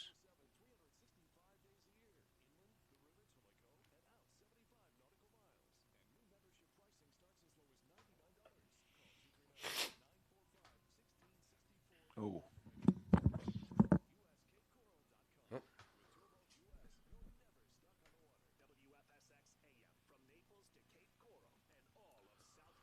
Oh, you think going forward there's not going to be publicly funded big stadiums? I would take that. I love your thought, and I love your passion for that. I'd take that bet all day long. Cities are stupid when it comes to trying to get a team. And they fight within their own community. Look at the Braves deal. I mean, Turner Field was not that old, and they got a brand new ballpark in Marietta because another city said, hey, you want a new ballpark? Leave the city. Come here. Look at and I know it's a different economic times. But he says, Triton says, ironically, I don't think you're ever getting a big stadium deal without the community getting a piece of the action. Teams are cities froth at the mouth at the opportunity to get a team. Sports defies logic when it comes to that. Now, the politician in Cobb County who got in bed with the Braves and did the deal, he got voted out But he got the deal done. But he got the deal done for the Braves, and it's going to be a financial boon for the county. It already is. And I mean, the guy that got fired, like he's not taken care of. What? Like the guy who got voted out, like he's not taken care of. I'm sure the Braves are going to have a job for him somewhere, or somebody I'm sure is. He's a consultant. Right. Right. There's only one way to wake up in the morning. How the heck are you? Yep, that's it. Miller. But since we can't sit next to one another, I was thinking about the first break, toasting my English muffin and saying, hey, it's English muffin time during the starting five. And Moulton. Love BOGO English muffins. You throw one on the counter, you throw the other in the freezer. There you go. For a week, then you take it out. When you've got BOGO, it's like, hey, knock yourself out. Broadcasting live from the Kobe Cooling Remote Studios, where it's always cool and comfortable. Yes! Oh, I like it. It's up to you now. It's up to you. I like it. Now, the best local sports show this town has ever heard. Here's Miller and Moulton. You're live.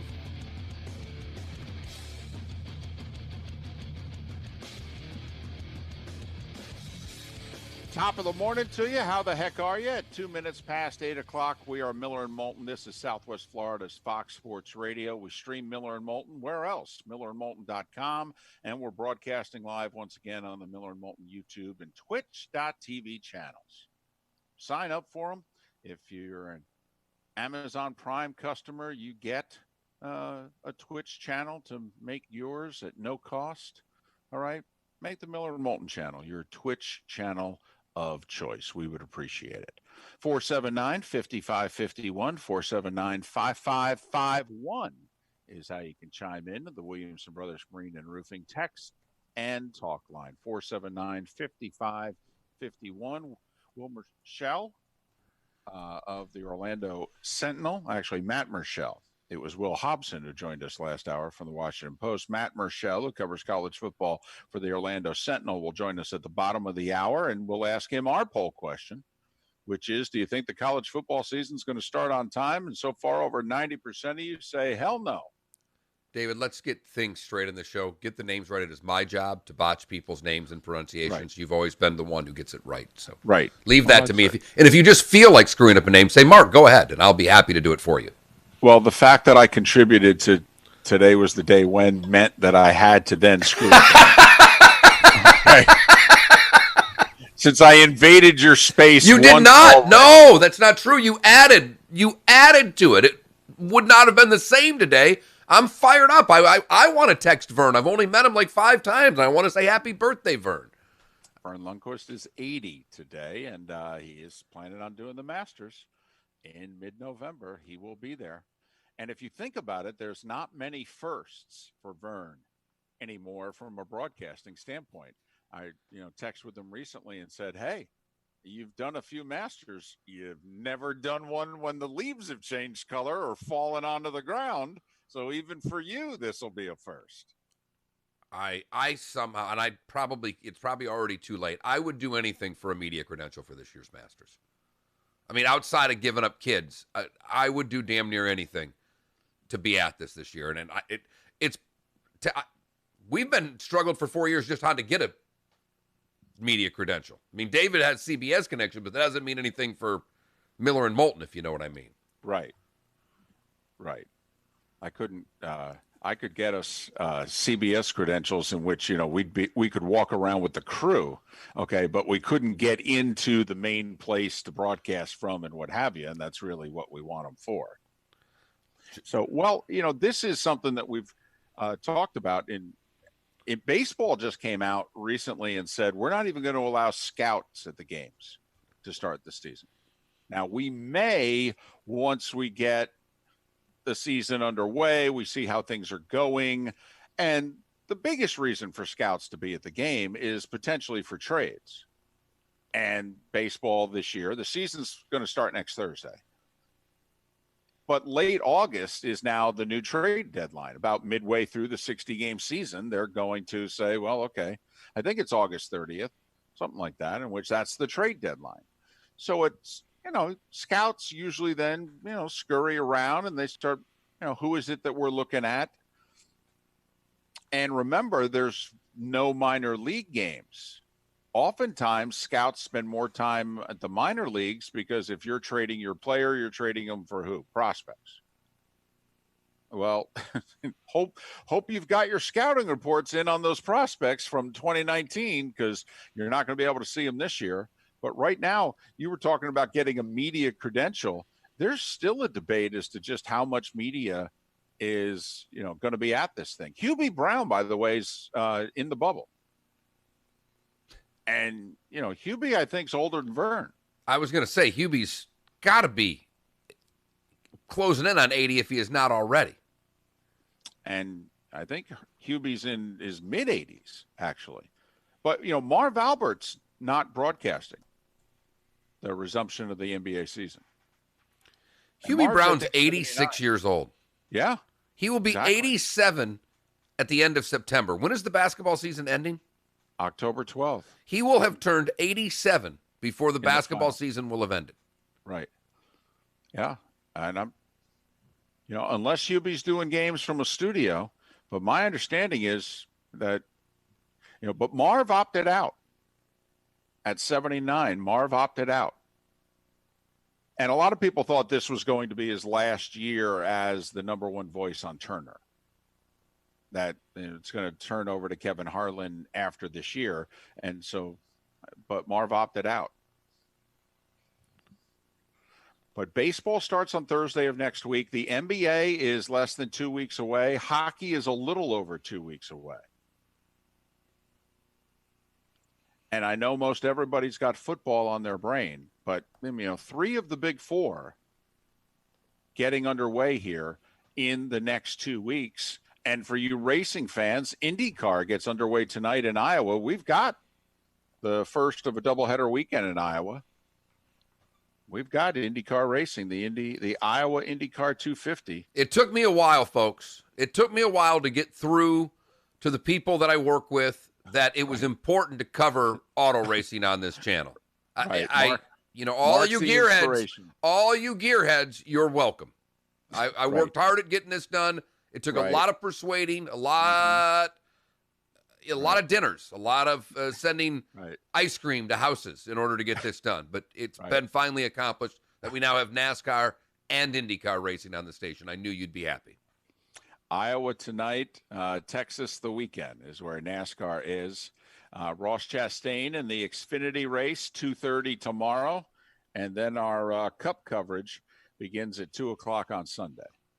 So tonight, the IndyCars from Iowa, and then middle of the day, Saturday and Sunday, Xfinity and Cup racing from Texas. Courtesy of Mark Miller. You're welcome. And Kobe Cooling and Compass Drug Screening. So there you go. Well done, Mark. We try. Well done. We I try. know you do. Always here for the masses, David. You always have been. 479-5551. 479-5551. The Williamson Brothers Marine and Roofing text and talk line. Matt Marshall to talk college football, if we're having college football, in about 20 minutes' time. Well, I said it an hour and a half ago, Mark. What do you do? Would this change? You're Greg Sankey. You're Bob Bowlesby. You're John Swafford, the commissioners of the SEC, Big 12, and ACC, respectively. If Mark Emmert, the president of the NCAA, before the end of this month, postpones or cancels fall sports, and the thought is, by the way, that that's going to happen. I'm just letting you know.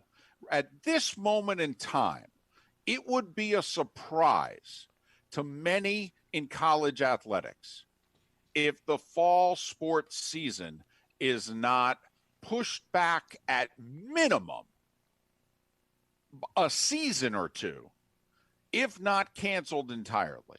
Now, I think it's going to get pushed back.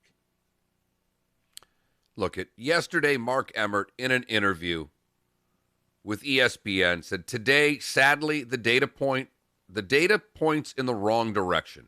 If there's going to be a college sports in the fall, we need to get a much better handle on the pandemic. I don't know what else to tell you. Now, he does not control big-time Division I football. He controls FCS and D2 and D3, but he does not control big-time college football. But I ask you, Mark, and I ask our audience, put yourself in the shoes of the 3 remaining Power 5 commissioners who haven't made a decision on your season. If the president of the NCAA, let's just say a week from Monday, what's that, the 26th, 27th? All right. He comes out and he says, yeah, we can't play fall sports, at least not in the fall. We'll try to do volleyball and soccer and a couple of others. I don't know. We'll try to do it in the winter. We'll talk with our member institutions and ask them, would it be better if we made this up in the winter or the spring? But it just ain't happening. And first off, they won't make them up. I mean, based on what they did in the spring, canceling all spring sports and not making them up in any way, shape, or form, telling the kids that they've got their year of eligibility, should the school want to still give them their scholarship. They made the decision and then put all the onus on the institutions on how they were going to handle each individual athlete in each individual sport. Back to David's point. The bigger point on this is not, and David, no offense, we don't, and you know this, we don't care about spring sports, we don't care about fall sports. We care about college football. But to your point, if Mark Emmert cancels the fall or delays, whatever, the fall sports season, and everything but power football is affected.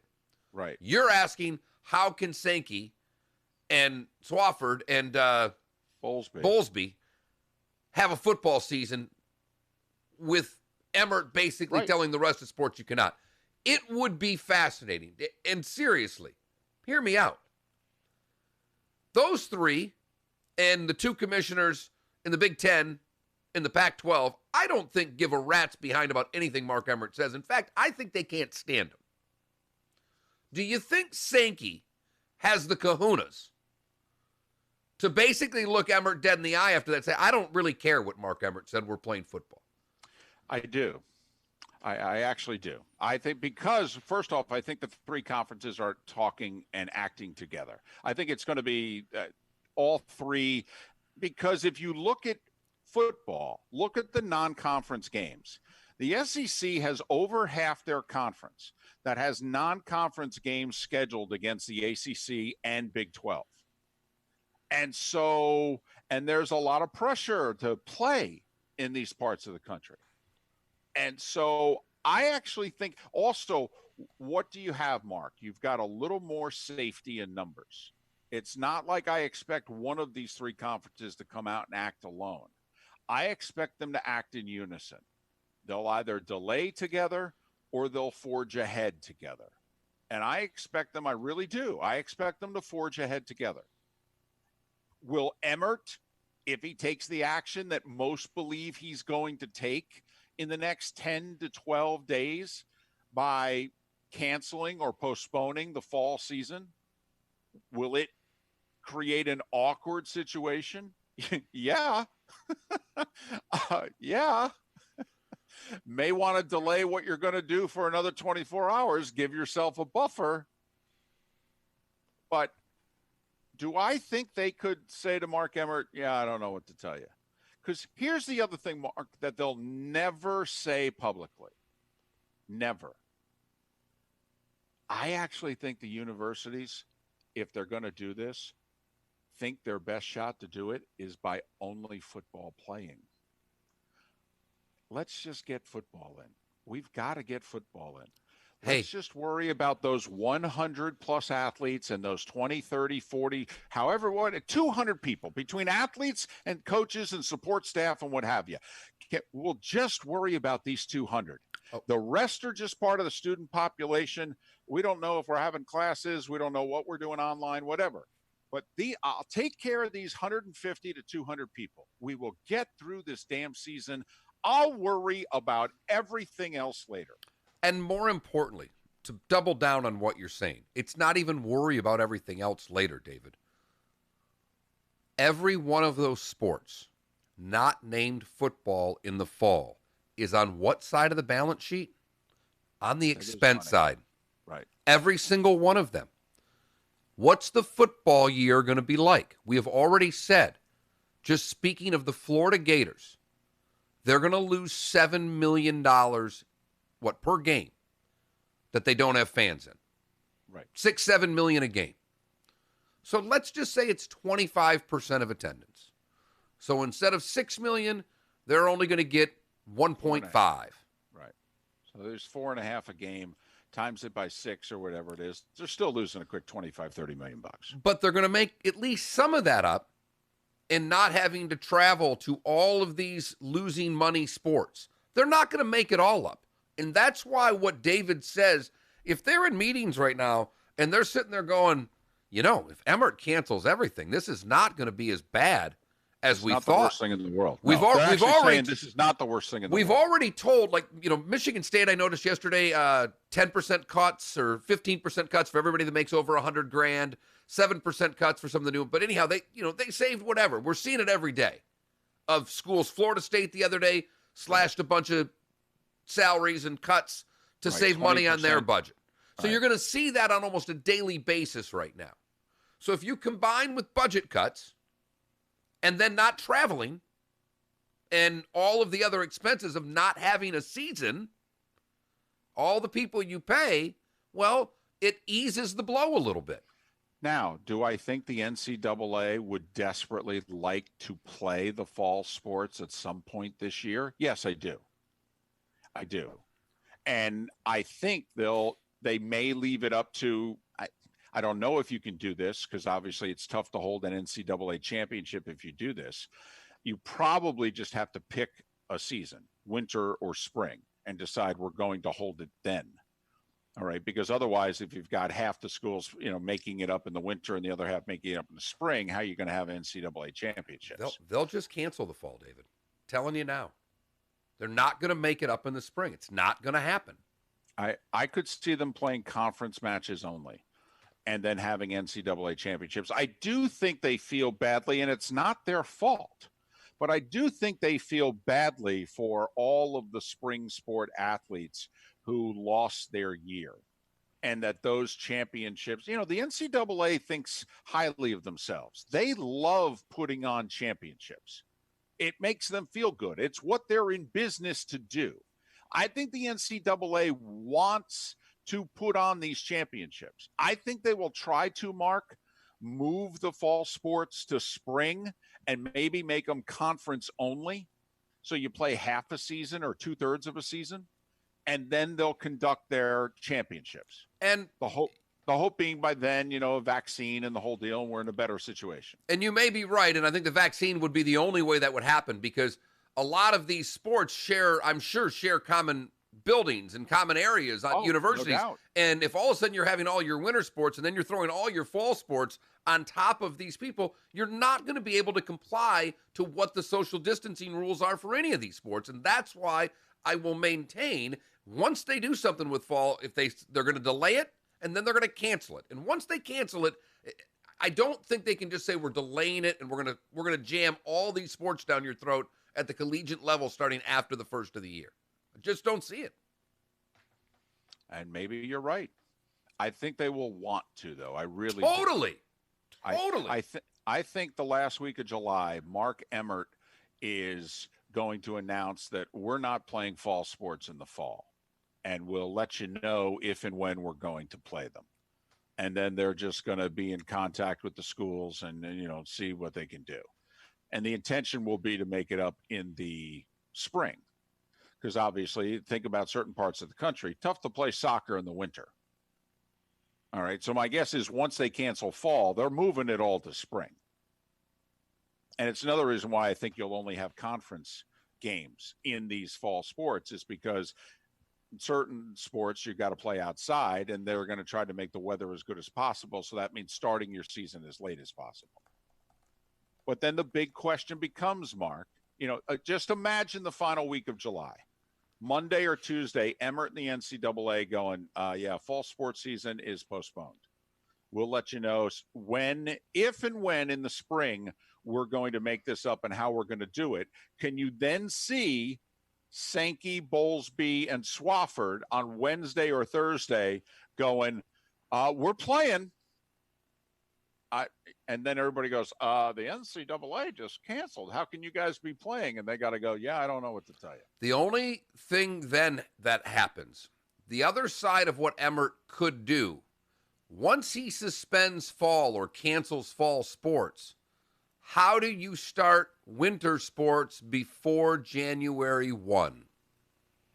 Well, then there is that. Because if he cancels the fall, there's no way USC's coming to play FGCU in November, David. There is no way. Well, but once again, I think they will wait as long as they can, probably till late September. They'll just wait and see what the numbers are and all that. And because the one thing talk about moneymaker, for as much as big-time athletic departments are dependent on the TV revenue for college football, the NCAA is dependent on the revenue from March Madness. And that's their ticket. Not saying that I'm not even thinking about that being canceled. All I am saying is the moment that they cancel fall sports, you can't start basketball before the second semester starts. It can't happen. Well, it can. It can. I mean, you could just say, hey, I don't know what to tell you. If the fall sports season was starting the second week in November, we would have played the fall sports season. But it was supposed to start September 1, and we couldn't do it September 1. 75 days later is a long time. But the likelihood is, though, Mark, you're right.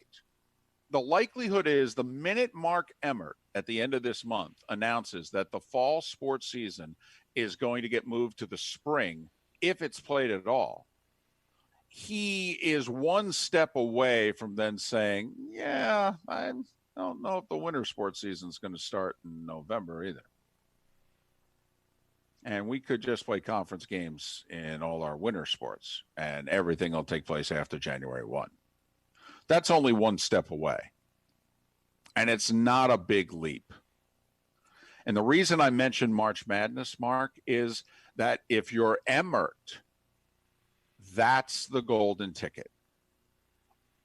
Everything else here is child's play. Now, it's a big deal, obviously, to universities and their athletes and all that. But to the NCAA, 90% of your revenue is coming from March Madness. You have to protect that.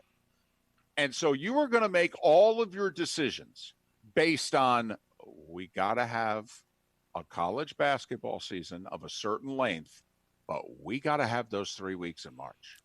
It's all that matters. Our financial survival depends on it. We can't go 2 years in a row without this sucker. We'd be done. You think what happened at Akron with their actual, student faculty decisions that were made with all the layoffs, you think there's been job layoffs and percentage cuts around universities after last year? 2 years without a tournament? I think you'd actually see athletic departments end at schools. I think it could bring about the end of athletic departments. That's how dependent some schools are on that money. I don't know if the NCAA can financially survive another year without an NCAA tournament. I really don't. Miller and Moulton. Matt Murschel covers college football for the Orlando Sentinel. We'll ask him our poll question, which we ask of you at millerandmoulton.com. That Mark Miller, the David Moulton. Is the college football season going to start on time? And we'll even give you a week's leeway. You can push it back to Labor Day weekend. Forget the whole week zero thing. Besides, most of you don't pay attention that week anyway, unless your team's playing. And it's not this year. No. That's the one thing we do know. No. Even Navy and Notre Dame pushed their game back a week. So is the college football season going to start Labor Day weekend? Yes or no?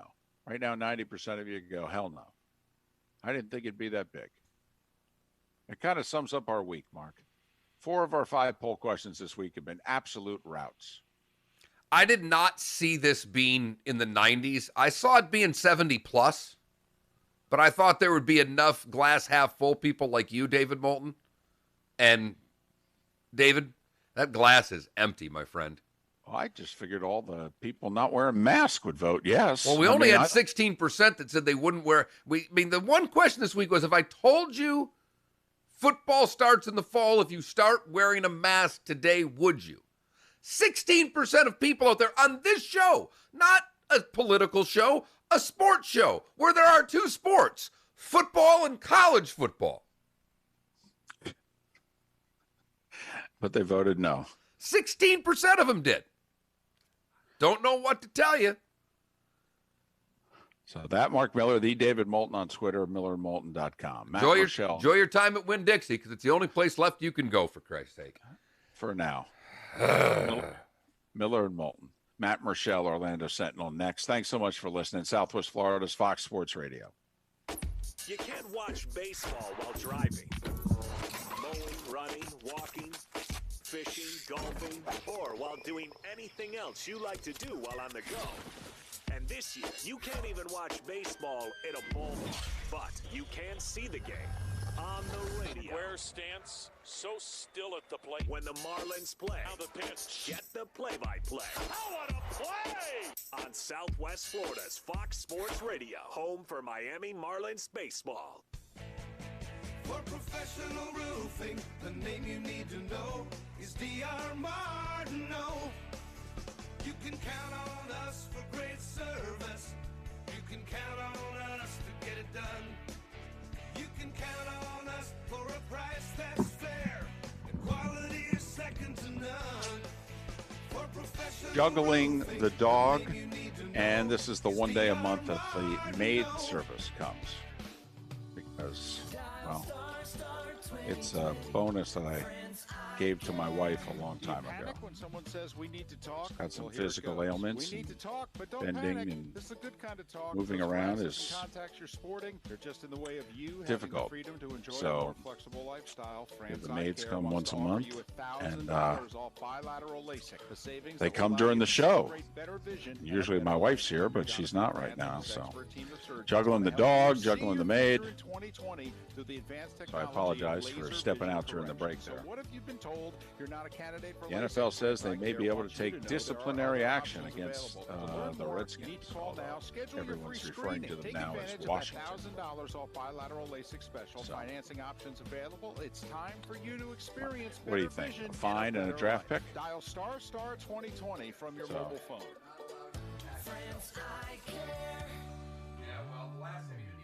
Attention, Southwest Yeah, Florida. Trenton, you bring up a good point about, you don't know if any of these owners are going to get any of their community money without the community getting a piece of the action. I just don't see, quite frankly, the billionaires going along with that. It's not an unreasonable request, but I just don't see them going along with it. I think that the billionaire owners will look at the community and go, you do know what you get from this, right? You get the benefit of us being here, and you get all the economic activity around the stadium. And you make all your tax revenue and everything off of it. Wait a minute. Now- Is this you? Do you clean up before the maid? Is the maid coming today, David? The maid's here now. I was explaining that while you went to get coffee. That the reason I stepped out was the maid service shows up between 8 and 8:30. So I've been last two breaks juggling the dog, the maid service, and because the wife's already gone to work. So I have to make sure that the maid doesn't come in the room while I'm doing the show. She's. Yep. No, wait. When we still had that, in fact, they never even cleaned the studio. They were so afraid to come in here, I would have to literally leave the door open and say, "Can you just vacuum in there, please?" And because now, what's really interesting, Juan, is that my wife cleaned up tremendously before our cleaning service until I started becoming the cleaning service. Funny how that works. No, Trenton, I know what you're saying about the Rays, but the problem there is that the Rays ownership is not wanting to put up Mark nearly Miller, and enough David money. Moulton in Southwest Florida. Good morning. How are you? I mean, there's not a little bit of money. We're separating doing really them. well. There's a other than, lot of money. Not knowing if we're going to ever play football again, but that's life in 2020, right? It really is. Just Groundhog's Day. All right, we're going on in about 20 seconds here. As always, thank you for your time, and we really appreciate it. I mean, if an agreement on the money had been worked out, but the community saying we want a small piece of parking or whatever, that I think could be done. This is Miller and Moulton. You're live. It's 8:30 here on Miller and Moulton. Thanks so much for being with us as we make the turn for home on this Friday, the 17th of July. Southwest Florida's Fox Sports Radio, streaming at millerandmoulton.com and broadcasting live on the Miller and Moulton YouTube and Twitch.tv channels. The good, the bad, and the ugly. To wrap things up in about 20 minutes, it's a pleasure to catch up once again with Matt Murschel, who covers college football for the Orlando Sentinel. Follow Matt on Twitter at OS Matt Murschel. Matt, as we have asked you a couple times before, but wondering how you, the family, how's everybody doing during all this? We're doing pretty well. I mean, obviously we're trying to follow all the guidelines and with the social distancing and masking and staying, using the hand sanitizers and things like that. We're trying to stay out of major populated buildings, when it comes to shopping for groceries and things like that. But, everyone in my family is good. No one has, luckily, knock on wood, had any issues, and it's which is good because we've seen obviously lots of spikes, over the last couple weeks here in Florida and other places across the country. So we're just trying to stay sane and keep moving forward. Well, we have a very simple poll question today, Matt, and we'll start with this, and it's: will the college football season start on time? And we don't even count week 0 because most of our college football fans don't either. So Labor Day weekend, are we going to have college football? At this point, my gut is probably no. I mean, I think they'll probably look to push things back. I know the Big Ten and the Pac-12 have made their decision to go conference only this year if there is college football played. I think the SEC and ACC, and the Big 12 will follow suit in some way, shape, or form. I don't know if it'll be conference only. Maybe they'll go, maybe they'll tweak their schedules a little bit where the SEC and ACC will get those, those precious, crossover games that they like with Florida and Florida State and things like that. And then I think what will happen is the Group of 5 conferences will kind of follow suit once that's been decided. All that being said, I'm just not sure unless we see a change over the next 2 or 3 weeks where we see a big decline in numbers. We see a big decline in maybe the idea that some places like here in Florida, Texas, California, we see those numbers go down. I mean, I think everyone's trying to do what they can, but to do things safely, to get things kind of set up, it's going to take time. And listen, we saw the NCAA yesterday announce its kind of protocols and guidelines to what the conferences and schools would like to do during all this. But the biggest thing that was kind of left out of that is what's going to happen with fans. And not everybody has addressed that. How are fans going to be involved in this process? Are we going to be able to go have fans in the games if we have games? And I think that's something that's still being worked out. So my gut right now is no on Labor Day, but maybe later in September. Well, Matt, you mentioned the NCAA, and that takes us to where we were going to go next, which is, normally whatever Mark Emmert and the NCAA says doesn't have any impact at all on big-time college football. But Emmert sort of let us know, listen, if I had to make the decision today on the fall sports season, I would either cancel it or postpone it, whatever you want, but it would not be happening in the fall. If he does that in late July, and he kind of indicated that we're going to have to make a decision here before the end of the month. Well, that's when Sankey and the boys have said they pretty much have to make a decision. Can the SEC, ACC, and Big 12 go forward with college football if the day or two before Mark Emmert says, fall sports ain't happening?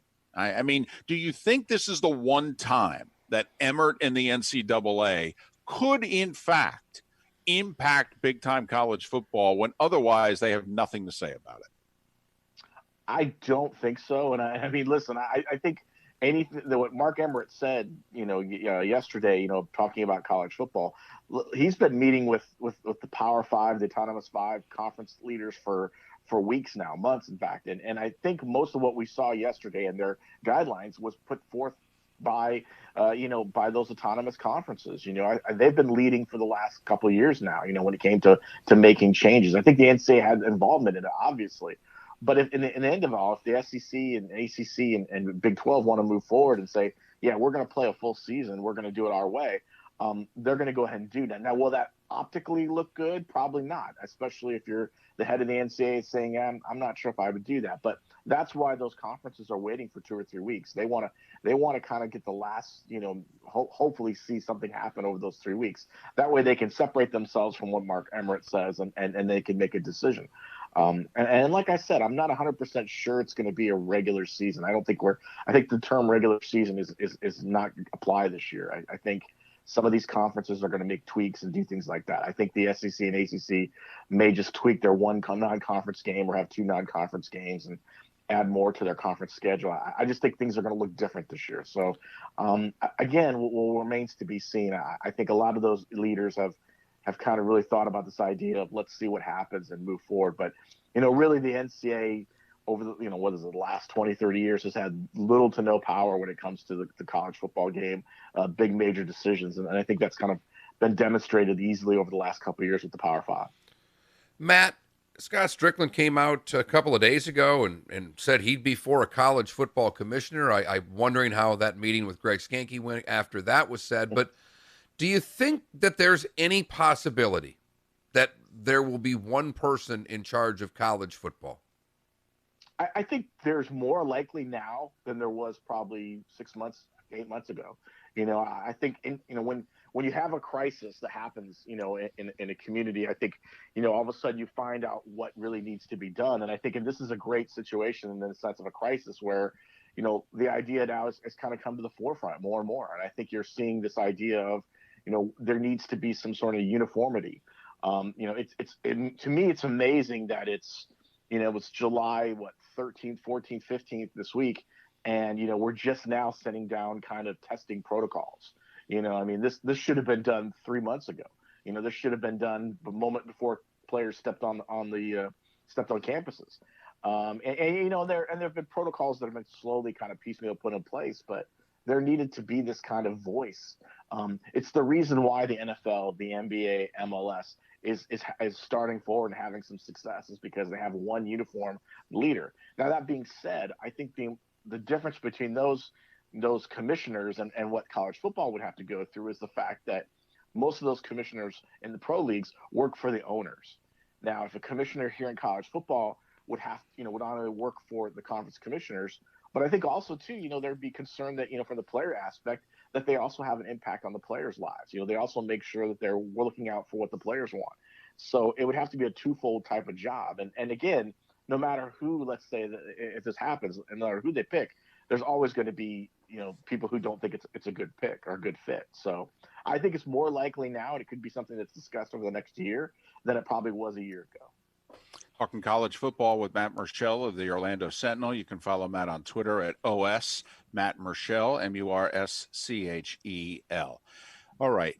We had a listener a couple days ago say, and a buddy of mine reiterated this in a private text, in which they thought that part of the Big Ten's decision, like the Big Ten would be okay if the MAC went away, is basically what they said.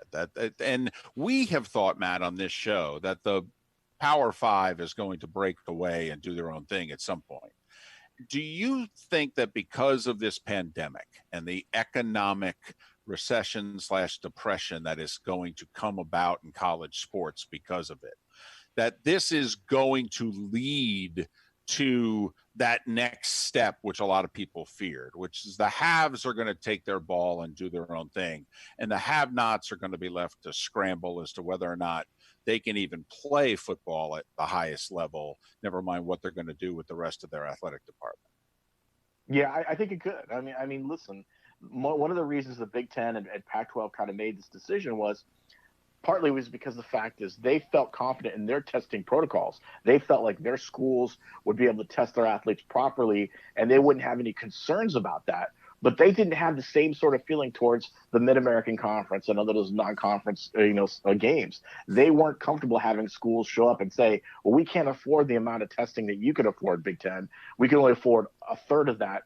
But here we go. Here's our guys." And I think that was a big aspect of all this, is that the Big Ten felt like, listen, we can do more, we can control, we can create that bubble. I think in the long run, that just shows, like you mentioned, the difference between the haves and the have-nots. And I think, when you're looking at breaking away, I've been saying this for years, I think that would be something that would happen. At times the the Power Five don't really like sharing, in a way. When you get to the college football, yeah, when you get to the times.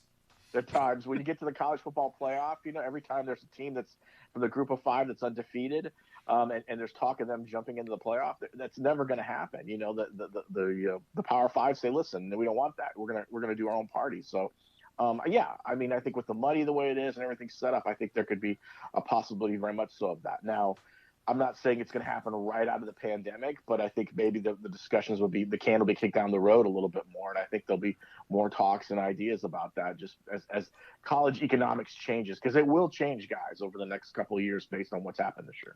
Oh, there is no doubt there. And I wonder every time a Georgia Southern and an App State decides to go D1, and not even to mention the FAUs, the FIUs, what the reason is, because at the FCS level, they could play and win championships, but that's for another day.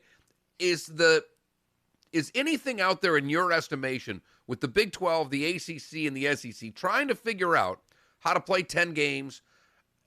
I would think if you're going to try to keep these non-conference games, the Florida States, we all know what they are. There's some group of 5 schools and some FSC schools that are, going to say you're only playing 10 and you're not playing us. Is it a cash buyout, do you think, to get out of these games, or do you think there are lawsuits? And this is one of the discussions, trying to figure out how to dump some of these games. Yeah, that's a good question. I spoke to a commissioner yesterday and asked him that exact question. And it was like, listen, their thought process is they would like to avoid litigation at all costs, and they would like to work something out. In some cases, some of these deals may just end up rolling over into a future game, depending on their schedules. But in some of these things, like you mentioned, the FCS schools, this kind of money, these kind of games were made up a big amount of their athletic budget for the following year. So if you lose that game and you don't get that money coming in, you are looking at these almost Armageddon for your athletic department, and you may have to slash programs and lay off people and things like that. So I'm sure there's going to be some deep talks about this. Maybe some of these conferences can afford to slide some money over to help out. Maybe the schools themselves. I know there's some schools have talked about looking into insurance. Maybe their insurance deals can help them out and pay off these schools and give them those payouts. But there is possibility there could be some litigation. I know the MAC has, some of their schools have been looking into it, possibly with the Big Ten, because they realize that they can't wait. They can't reschedule these games and hope to pay off later on. They need that money now, and it's going to be desperate times. And there are going to be some FCS programs that we're going to see some major impacts, to the point of maybe even dropping a lot of sports. And it's unfortunate to see because of what's going on right now. Any chance that for a year or 2 or 3 coming out of this one, that maybe college football says, hey, let's play a 13th game, and we'll do it just so that all these schools can make good on all their contracts? This way we avoid litigation. Nobody has to sue anybody. We're going to play 13 games for 2021 and 2022. Everybody make up all the games you need to make up. Okay, good. Now we move on. Any chance of that? Probably not. I mean, in the perfect world, that'd be a great idea. But I think because of, the thought of it, some of these teams already feel like they're stretched enough. You look at Ohio State and a Clemson, for instance. If you get down to the playoff, you win your conference championship, you're already kind of put in that position of playing 15 games, which is the most I think we've had in a season. So you'd add another one, that would be 16. And I know, and the concern there would be, you throw that game in there, do you have to start the season earlier? Do you have to, what do you do about, the conference championships? Do you move things around? Conferences are very fickle about that kind of thing, and they don't really like to mess with that. I think it's more than likely a case where some of these schools have insurance policies, and the conferences have insurance policies, and I think they'll find a way to pay off some of these contracts because they want to move on and move forward from it.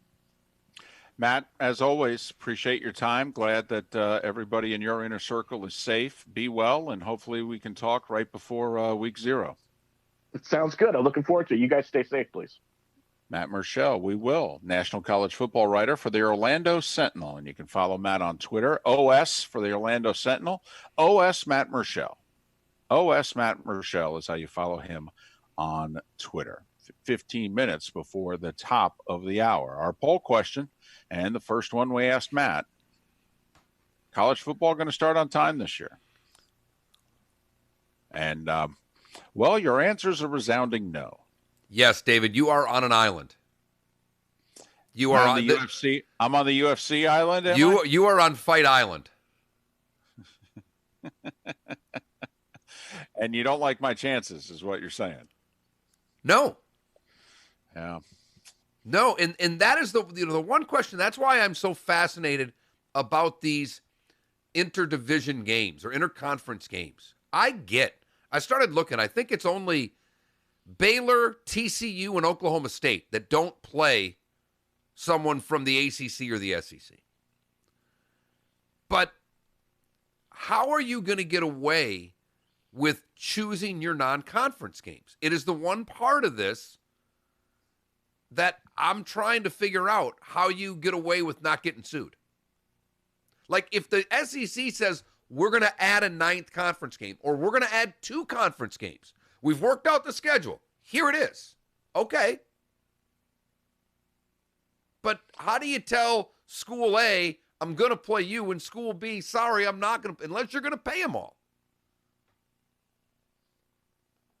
It's going to be awkward. And if you're the MAC at this point, you might as well sue.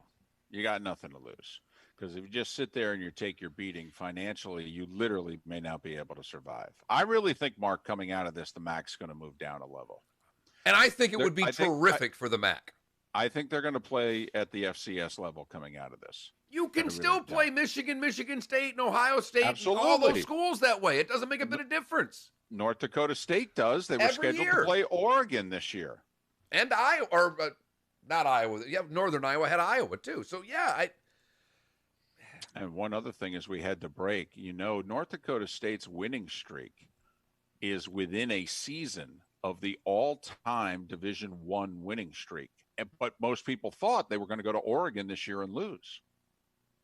North Dakota State, even if they play a conference schedule, if North Dakota State goes unbeaten, I think they will pass Oklahoma and have the longest winning streak in Division I history. Because, in all likelihood, the Oregon game got canceled. Miller and Moulton. The good, the bad, and the ugly as we wrap up this Football Friday. Football Friday edition on Southwest Florida's Fox Sports Radio. Welcome to the program. This is the Dan Patrick Show. And now I think we're conditioned to look at this. Well, there's a first. My wife sends me a text about her boss wants to have a meeting on the 28th, and is it good with my schedule? To which I'm not sure why she asks those questions. Right. Because I play golf on Wednesday. Other than that, my schedule's pretty much free. Right. I'm done at 9, and I play golf on Wednesdays. Otherwise, I'm all yours. I mean, like I told the guys I played golf with Wednesday, I really need school to start because I'm telling you, my golf game could get good in a hurry. I'll have the time. But she said she came up. I said, have a good day, because I kind of walked down. I'm like, hey, said to Maddie, I go, did your mom leave? She goes, yeah. I go, no goodbye. Well, it doesn't happen too often that door opens, and I don't even notice. She goes, I walked in, and you were locked into whatever. You didn't even, I waved, and you didn't even see me. Hey, it's good to know you're not in the doghouse, right? Oh, I knew that.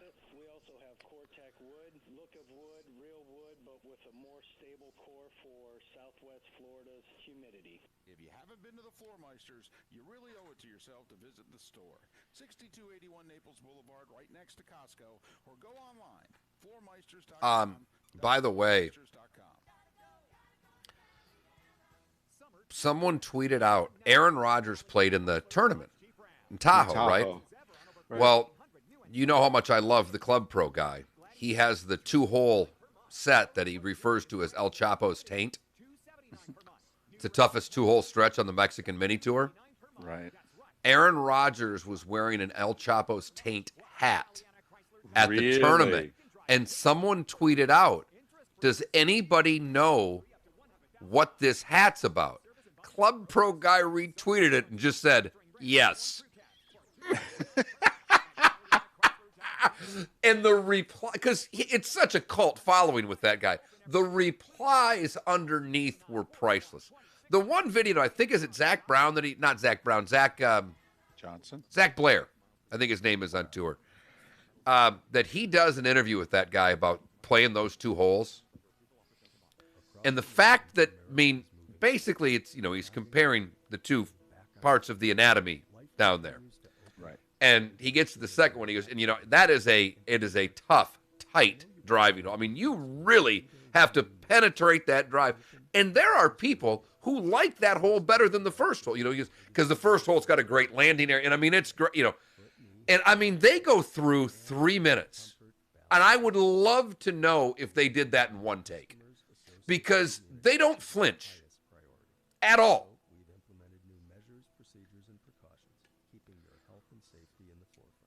But yeah, Aaron Rodgers wearing that hat I'm like, oh my goodness.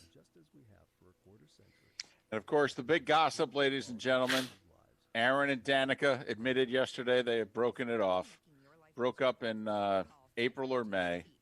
And Mark, the big rumor, the gossipy gossip, is that Aaron's now with an actress that Danica introduced him to. A friend of hers, in which she said, hey, meet my friend so-and-so. Danica's now doing wine in Napa. She's starting her own wine company or whatever. Look, that's they're movie stars now. Athletes never used to have the same life as movie stars. One, I don't care about their personal lives. But two, is anybody surprised that Aaron Rodgers got bored with Danica after he got bored with Olivia Munn and now he's dating another actress? Doesn't it almost look like that Aaron Rodgers is doing the Derek Jeter playbook? I'm not going to worry about getting married until my career's done, and then maybe I'll get married and have a couple kids. Worked out okay for Jeter. Right. That's all he's doing. He's having. I haven't heard any. You haven't heard Olivia Munn say bad things about him after. I don't know. She just turned 40. She's so pretty. From the best headlines, the best. That's a pretty lady right there. Prepare yourself and hide the women and children. This is Mark Miller's Good, Bad, and Ugly on Fox Sports Radio. You're live. Sorry, when I look at the Williamson Brothers Marine Talk and text line to start the thing out, and the first thing I see is if Aaron and Dana can't make it, who can? It just caught me with a little bit of a laugh yesterday. Well, there is good news out there, and we will start in Fort Lauderdale with the good today because Jack is safe. Jack is home. Jack has been captured, released, and all is well. Don't know if you caught the story yesterday, but Jack is a 2-year-old kangaroo. Oh, I thought you were talking Nicholas there until you talked about captured and released. No, Nicholas was terrific on the golf coverage yesterday. Jack, and if you saw the video, it's terrific because they said on the video he has been apprehended. He was a kangaroo, was peacefully placed in the back of a Fort Lauderdale patrol car that took him to the barn where the police department horses are kept. The officers couldn't believe how sweet the kangaroo was. The owner, Anthony Makis, was at work when he learned Jack was out and about. He contacted police, said he must have left the gate open. Police did not release Jack back to his owner because Lauderdale isn't zoned for kangaroos. He did find a home with some friends in Palm Beach County who have the necessary permits to house the kangaroo. So how do you get the kangaroo into the back of the car? Do you put your hand behind their head and say, hey, watch your head? Got to Don't jump. That's not as easy a maneuver as you made it sound. I watched it on video, and the officer had complete control of Jack the kangaroo. Wow. Impressed. For the bad, we go to Spain, where a popular hotel with British tourists got quite a treat at the Costa del Sol beach in Spain. While people in front of this really nice hotel are laying out in the sun, doing their thing, a woman can be heard saying, drug delivery daytime, what the heck? 2 speedboats come flying by, drop off several, of weed. Yeah. Right. Walk it up to the van that's waiting, and the van takes off, the boat takes off as like hundreds of tourists are sitting on the beach just watching the drug deal go down. The boat nor the van were caught. I think Casa de Sol is kind of the premise, the area for Money Heist. That I think that's where, supposedly a lot of it was supposed to have taken place. I know it's in the show, Casa del Sol. Okay. Finally, the ugly. We come back to Fort Lauderdale. You may have seen this video as well. I am fearful of ever flying Spirit Airlines. Not because of Spirit Airlines, but because of their customers. I don't know if you recall, the ugly last week was someone taking a dustpan and beating an employee over the head with it because they had to pay a baggage fee. Well, a Philadelphia-bound flight out of Lauderdale turned into a brawl because 3 women started hurling items at the workers because of a delayed flight. They threw phones, shoes, full water bottles, and metal boarding sides before the 3 of them attacked one of the Spirit Airlines employees. Police arrested 20-year-old Tamara Wright, 22-year-old Deshauna Dixon, and 21-year-old Kiara Ferguson on battery charges. And that, David, is the good, the bad, and the ugly on this July 17th in the year 2020. Well, tempers are a little frayed these days, Mark. They are. People are just a little on edge. And I just thought it was when they tell you that the soda that you requested $7. I had never flown Spirit before, and then I took a flight and found out that literally everything is extra. It's like, oh my goodness. Wow. Okay. Don't even get a soda, huh? Got to pay for the soda? Damn. Flying for $28, you might as well pay for something. Yeah, well, that is true. Got to make it up somehow. Tiger and Rory are off. Rory bogeyed his first hole. Tiger parred it. Tony Finau is 2 over through 3 at the Memorial. Wow. So it means he's probably not leading anymore. He is not. Gary Woodland, who has won birdie, is 5 under now, leading the tournament.